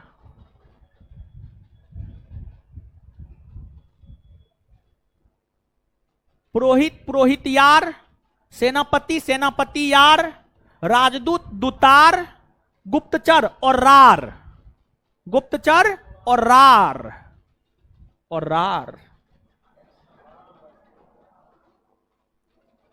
चलिए, प्राचीन देवता मुरुगन था, नोट में हाय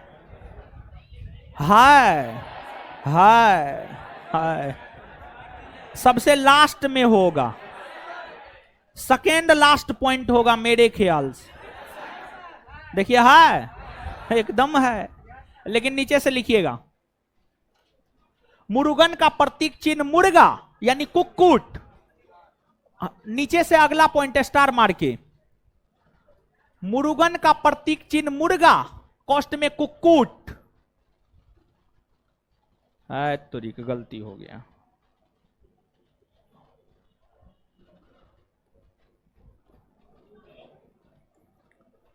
मुरुगन का प्रतीक चिन्ह मुर्गा यानी कुक्कुट तथा अस्त्र बर्छा था।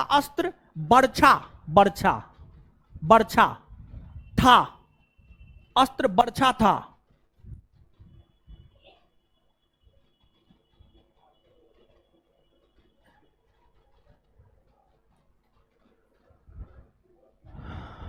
अब अगला पॉइंट लिखिएगा, स्टार मार के। संगम काल में भूराजस्व की दर, संगम काल में भूराजस्व की दर उत्पादन का 1/6 भाग होता था।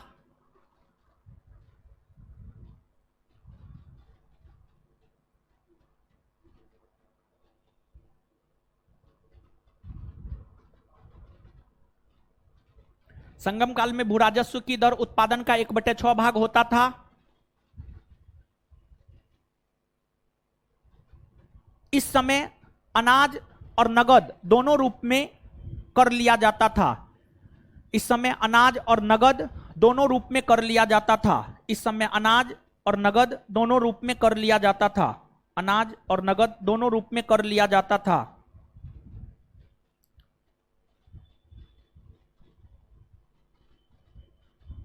नेक्स्ट पॉइंट,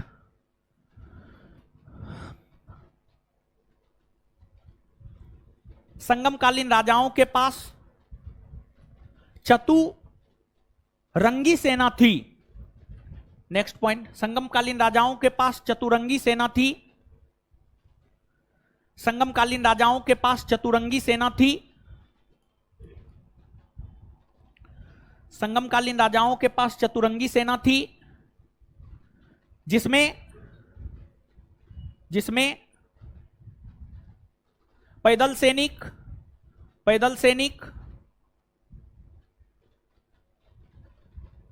गज सेना, गज सेना यानी हाथी वाला सैनिक, गज सेना, अश्वसेना, अश्वसेना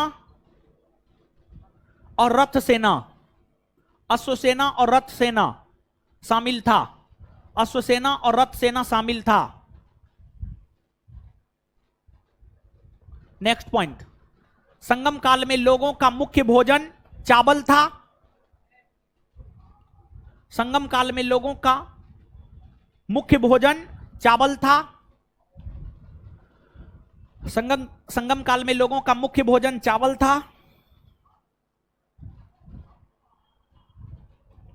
संगम काल में लोगों का मुख्य भोजन चावल था। Full stop. दूध में चावल मिलाकर सांभर बनाया जाता था। क्या हुआ? दूध में चावल मिलाकर सांभर बनाया जाता था। दूध में चावल मिलाकर सांभर बनाया जाता था।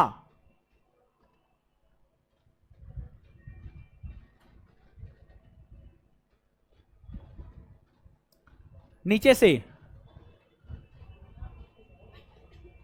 चोलों का, चोलों का, चोल चोल चोल, चोलों का, चोलों का सबसे विकसित उद्योग वस्त्र उद्योग था। चोलों का सबसे विकसित उद्योग वस्त्र उद्योग था। चोलों का सबसे विकसित उद्योग वस्त्र उद्योग था। चोलों का सबसे विकसित उद्योग वस्त्र उद्योग था। नेक्स्ट पॉइंट,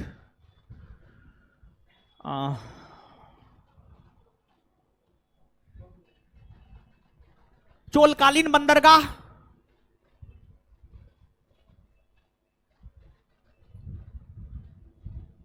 चोलकालीन बंदरगाह अरिकमेडु, चोलकालीन बंदरगाह अरिकमेडु,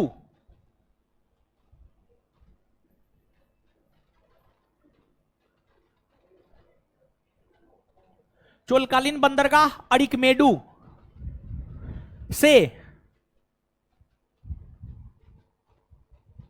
वस्तुओं का निर्यात, वस्तुओं का निर्यात रोमन साम्राज्य को किया जाता था।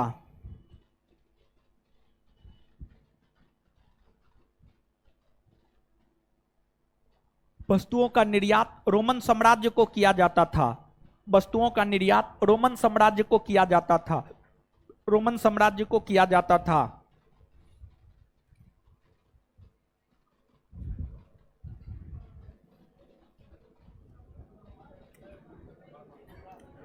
संगमकालीन लोगों के लिए कौवा,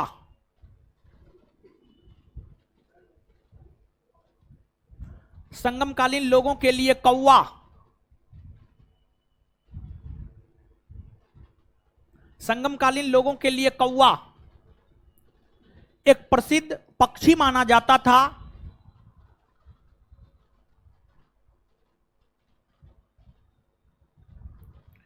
जो अतिथियों के आने की सूचना देता था, जो अतिथियों के आने की सूचना देता था।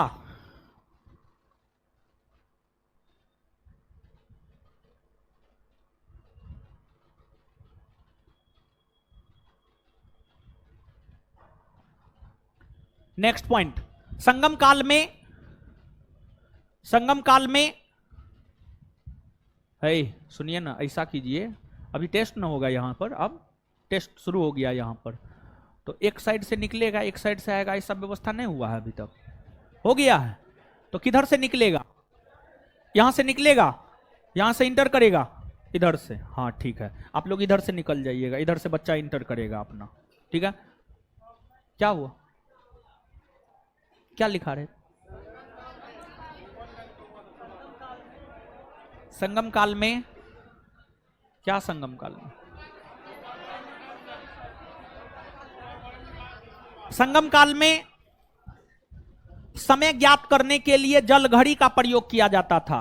संगम काल में समय ज्ञात करने के लिए, संगम काल में समय ज्ञात करने के लिए, समय ज्ञात करने के लिए, समय ज्ञात करने के लिए जल घड़ी का प्रयोग किया जाता था। जल जल घड़ी घड़ी, जल घड़ी का प्रयोग किया जाता था। हो गया, अब कितना पढ़िएगा, बहुत पढ़ लिए। संगम काल खत्म।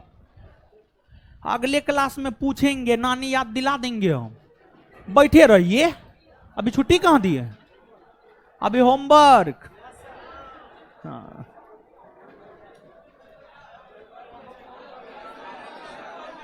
है, फोन रिसीव कीजिए, तो मेरा फोन रिसीव कीजिए। चलिए, कहां जाना है, कहां जाना है? ज्यादा हो जाता है तो आप पैदा कौन चीज के लिए? याद करने के लिए। शांत रहिए, शांत रहिए, शांत रहिए। दीजिए होमवर्क। चलिए, क्या हुआ, हाथ काहे खड़ा कर रहे हैं, उठ के बोलिए।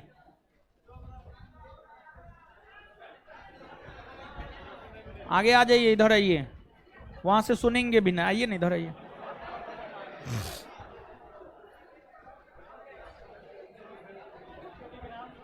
शांत रहिए, हल्ला नहीं। होमवर्क में क्या सब दिए थे?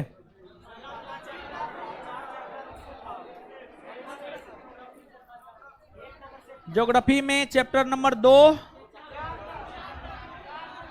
1 2 3 4। आइए आइए, बोलिए, अब बोलिए। नहीं मिल रहा है तो टेलीग्राम पर घटना चक्र का फोटो कॉपी भेज दिए हैं, कोई हमको लड़का भेजा तो पीडीएफ भेजे हैं, नहीं देखे हैं तो खाली रीले देखते हैं फेसबुक पे, यूट्यूब पे। टेलीग्राम चैनल विजिट किया कीजिए दिन में कम से कम एक बार, क्या आया है क्या नहीं आया है, क्या सूचना, ये सबसे अवगत होइए। परसों न भेजे हैं जी, हाँ भेजे हैं कि नहीं भेजे? टेलीग्राम पर है ना जी। कौन दुनिया में रहते हैं? हमारी दुनिया में रहिए, आप अपनी दुनिया में मत रहिए, जाइए। चलिए, जिसको कुछ बोलना है आ जाइए, यहां बोलिए। इसमें पहला सेट कर लिए थे? कौन कौन लोग किए, हाथ खड़ा कीजिए। चलिए, बहुत बढ़िया।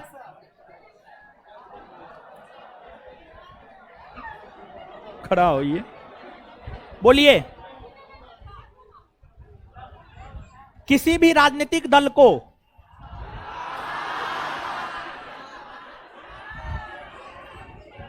केसर का मुख्य उत्पादक राज्य जम्मू,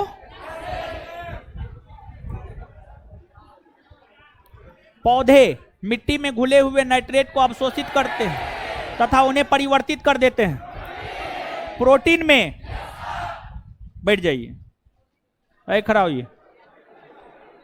संयुक्त राष्ट्र संघ दिवस कब मनाया जाता? 24। बैठ जाइए। कौन सा संयंत्र तरल पदार्थों के विशिष्ट गुरुत्व को मापता? हाइड्रोमीटर ना। भारत के किस राज्य में सर्वाधिक सिंचाई ट्यूबवेल द्वारा की जाती? उत्तर। महात्मा गांधी राष्ट्रीय समुद्री उद्यान कहां स्थित? पोर्ट। कुछ नहीं में से कुछ का सर्जन किस नियम के विरुद्ध है? द्रव्यमान ऊर्जा। विश्व के इतिहास में पहली परमाणु आपदा कब हुई थी? 6 अगस्त 1900। भारत में पहली बार किसने वार्षिक आय को अनुमानित किया? दादा भाई। गौतम बुद्ध के संवादों की भाषा। विश्व एड्स दिवस कब मनाया जाता है? 1 विश्व मजदूर दिवस, विश्व हिंदी दिवस, भारतीय युवा दिवस, थल सेना दिवस, 15 राष्ट्रीय विज्ञान दिवस, 28 अंतर्राष्ट्रीय युवा दिवस, 12 राष्ट्रीय खेल दिवस, 29 राष्ट्रीय हिंदी दिवस, 14 बंगाल के विभाजन को रद्द किसने किया? लॉर्ड हार्डिंग द्वितीय ने। फ्रंटियर गांधी किसे कहा जाता है? खान अब्दुल। 2011 की जनगणना के अनुसार भारत में निम्नलिखित में से किस राज्य में लिंगानुपात सर्वाधिक? तमिल। नांगल किसके लिए जाना जाता है? उर्वरक ना। ग्लोबल हंगर इंडेक्स किसके द्वारा जारी किया जाता है? International food policy research institute. International food policy research.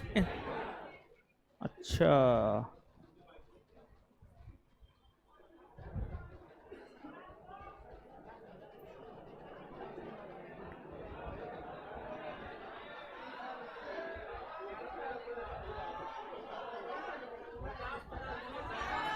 पचासे था, 100 न था।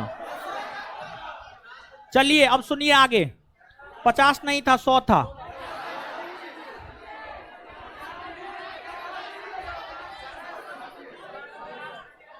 पचास ही दिए थे।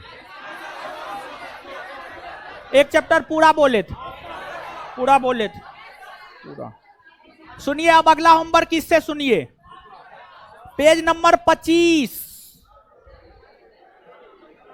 भारतीय अर्थव्यवस्था। अर्थशास्त्र क्या है? अर्थशास्त्र के जनक किसको माना जाता है? वेल्थ ऑफ नेशन किसकी रचना है? ये पूरा पेज, पेज नंबर 25 पूरा रट के आना है। पेज नंबर 26 भी पूरा, 26 भी पूरा। पेज नंबर 27 आधा।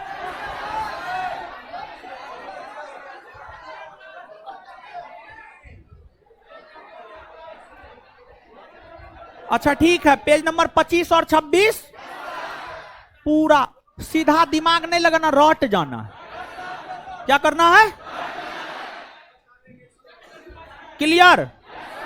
इससे होमवर्क मिल गया। अब घटना चक्र दीजिए। चलिए सबसे पहले होमवर्क चैप्टर नंबर 2 में आधा दिए थे, 1 2 3 और अब चैप्टर नंबर 2 पूरा। 5 में घाटी, 6 में दर्रा, 7 में हिमरेखा हिमनद, 7 में हिमरेखा हिमनद, 8 में पठार, 9 में तटीय भाग पूरा। ठीक है, अब जवाब दीजिए। देखिए सुनिए, देखते हैं लड़की में दम है या लड़का में? लड़की पढ़ती है या लड़का पढ़ता है? लड़की से पूछ रहे हैं, सिर्फ लड़की है, जवाब दीजिएगा। लड़का आप लोग नहीं दीजिएगा, नहीं तो हार जाइएगा। सुबह में लड़का जवाब दे रहा था, लड़की लोग जीत गई। ठीक है, सुनिए जो दिए होमवर्क वही पूछेंगे। लड़की लोग बोलिएगा सम्मिलित रूप से। भारत से उपबंध पूरा चुंबकीय परिणामों से संकेत मिलते हैं कि भारत भूतकाल में किधर खिसका? उत्तर। बहुत कम लड़की के मुंह से आवाज आ रहा है। सब पृथ्वी पर का बोझ है।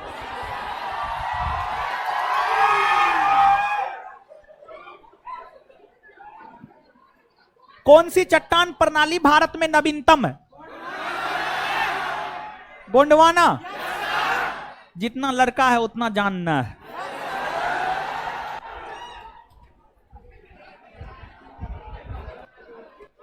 हिमालय का पर्वत पदीय प्रदेश क्या?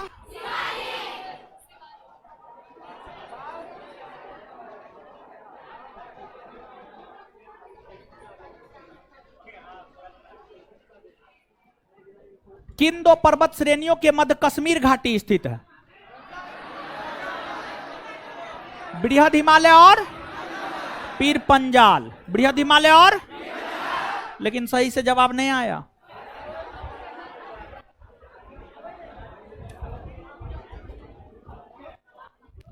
हिमालय के किस भाग पर करेबा भू आकृति पाई जाती है? कश्मीर। अच्छा, भारत की प्राचीनतम पर्वत श्रेणी। दक्षिण भारत की सबसे ऊंची पर्वत चोटी अनाई मुदी। अनाई मुदी। अनाई। नर्मदा एवं ताप्ती नदियों के मध्य कौन सा श्रेणी? सतपुड़ा। सेबड़ा पहाड़ी कौन राज्य में? तमिल नाडु में। नीलगिरी पर्वतमाला कौन राज्य में? तमिल। चलिए इससे आगे अगले क्लास में होमवर्क दे दिए हैं। और सुनिए है हीरो सब, बैठिए 1 मिनट बैठिए। किसका ये बुक है? आपका है? सुनिए है हीरो सब, 1 मिनट बैठिए। देखिए 24 मार्च से डेली 100 क्वेश्चन का फुल लेंथ टेस्ट सुबह में 8 से 10 प्रारंभ हो रहा है। यह टेस्ट अभी से लेकर प्रीलिम्स परीक्षा तक चलेगा। और आपको जो है, सुन लीजिए, एकदम बिहार दरोगा परीक्षा के तर्ज पे 100 क्वेश्चन रहेगा। और अभी अगर कल भी नोटिफिकेशन आ जाता है तो परीक्षा 6 महीना के बाद होगा। और 1 माह में 20 टेस्ट होगा, यानी 2000 क्वेश्चन। अगर आप लगातार 6 से 7 माह भी टेस्ट देते रहते हैं तो 12 से 14,000 क्वेश्चन आपके पास हो जाएगा। और जीएस में 14 से 15,000 क्वेश्चन है। तो एक तो आप पढ़ के अपने सिलेबस को कंप्लीट कर रहे हैं, दूसरा इस टेस्ट के माध्यम से भी आप सिलेबस को कंप्लीट कर सकते हैं, तीसरा शनिवार वाला टेस्ट विद डिस्कशन के माध्यम से भी सिलेबस कंप्लीट कर सकते हैं। मतलब एक तो इस पढ़ाई से, एक शनिवार वाले टेस्ट डिस्कशन से, और दूसरा इस टेस्ट से। अब आपके सिलेबस को 3-3 बार हम खत्म करवा दे रहे हैं 5 से 6 माह में। इससे ज्यादा और क्या हो सकता है? अगर इसके बावजूद भी आपसे रिजल्ट नहीं होता है तो हम लिख करके दे सकते हैं, अगर हमसे पढ़ के रिजल्ट नहीं हुआ ना, दुनिया में किसी से पढ़ के रिजल्ट नहीं होगा। समझ गए? इतना करवाने के बावजूद भी यह टेस्ट यहीं पे होगा, इसी बिल्डिंग में होगा, इसी क्लासरूम में, ऊपर वाले क्लासरूम में। सिर्फ ऑफलाइन है यह टेस्ट, सिर्फ ऑफलाइन है, ऑनलाइन नहीं है। सिर्फ ऑफलाइन है यह टेस्ट, ऑनलाइन नहीं है। टेस्ट जो है आपको सुबह 8 से 10 होगा।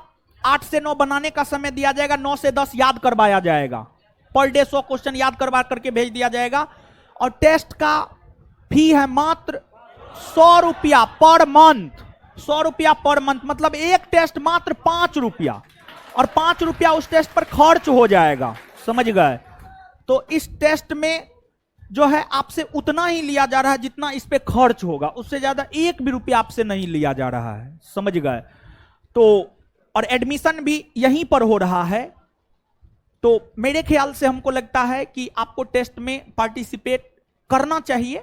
एक तरफ से देखिए अभी क्या है, देखिए अभी क्या है, अभी आपका नोटिफिकेशन भी नहीं आया है। तो देखिए नोटिफिकेशन आने के बाद जो है ना, आप ऑटोमेटिक पढ़ने लगते हैं। नोटिफिकेशन आने के बाद हम नहीं भी कहेंगे ना पढ़ने के लिए, तब पर भी आप पढ़िएगा।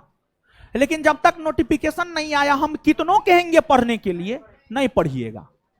तो बेहतर यही है कि जब तक नोटिफिकेशन नहीं आता है, आप प्रयास ये कीजिए जितना ज्यादा से ज्यादा क्लास में ही समय गुजारें। डेली टेस्ट में पार्टिसिपेट कीजिए, इस टेस्ट में पार्टिसिपेट कीजिए, क्लास में रहिए। 6 से 8 घंटा क्लास में रहिए। 6 से 8 घंटा तो कम से कम पढ़ लिए। घर पे जाकर के 2-3 घंटा उसका रिवीजन कर लीजिए। जब तक नोटिफिकेशन नहीं आता है तब तक के विषय में समझा रहे हैं। और नोटिफिकेशन आ जाएगा तो क्लास कम करना है, घर पर सेल्फ स्टडी ज्यादा। तो सिचुएशन के अनुसार जो है अपना रणनीति तय करना चाहिए। समझ गए? तो अभी नोटिफिकेशन भी नहीं आया है, अभी आप जितना क्लास कर सकते हैं कीजिए, बहुत बढ़िया। लेकिन क्लास जितना करते हैं घर पे जाके उसको एक बार जरूर पढ़िए। समझ गए? तो इस टेस्ट में आप लोग पार्टिसिपेट कीजिए, फायदे में रहिएगा। ठीक है, धन्यवाद। इससे आगे अगले क्लास में मिलते हैं।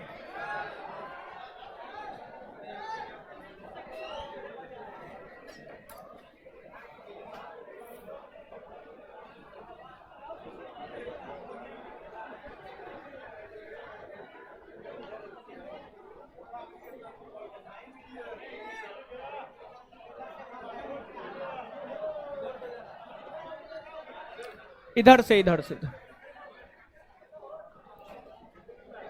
किसी का बुक छूटा है जी? किसका है?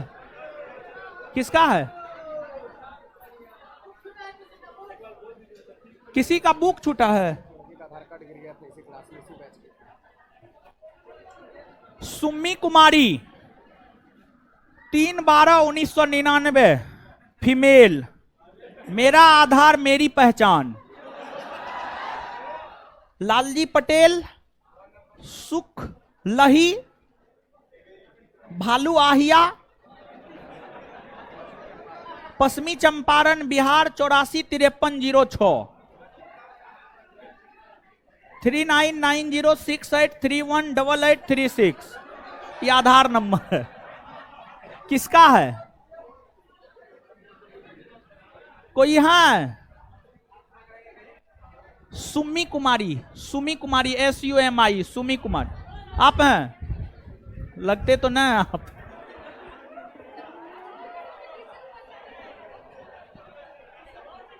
चलिए, ई बुक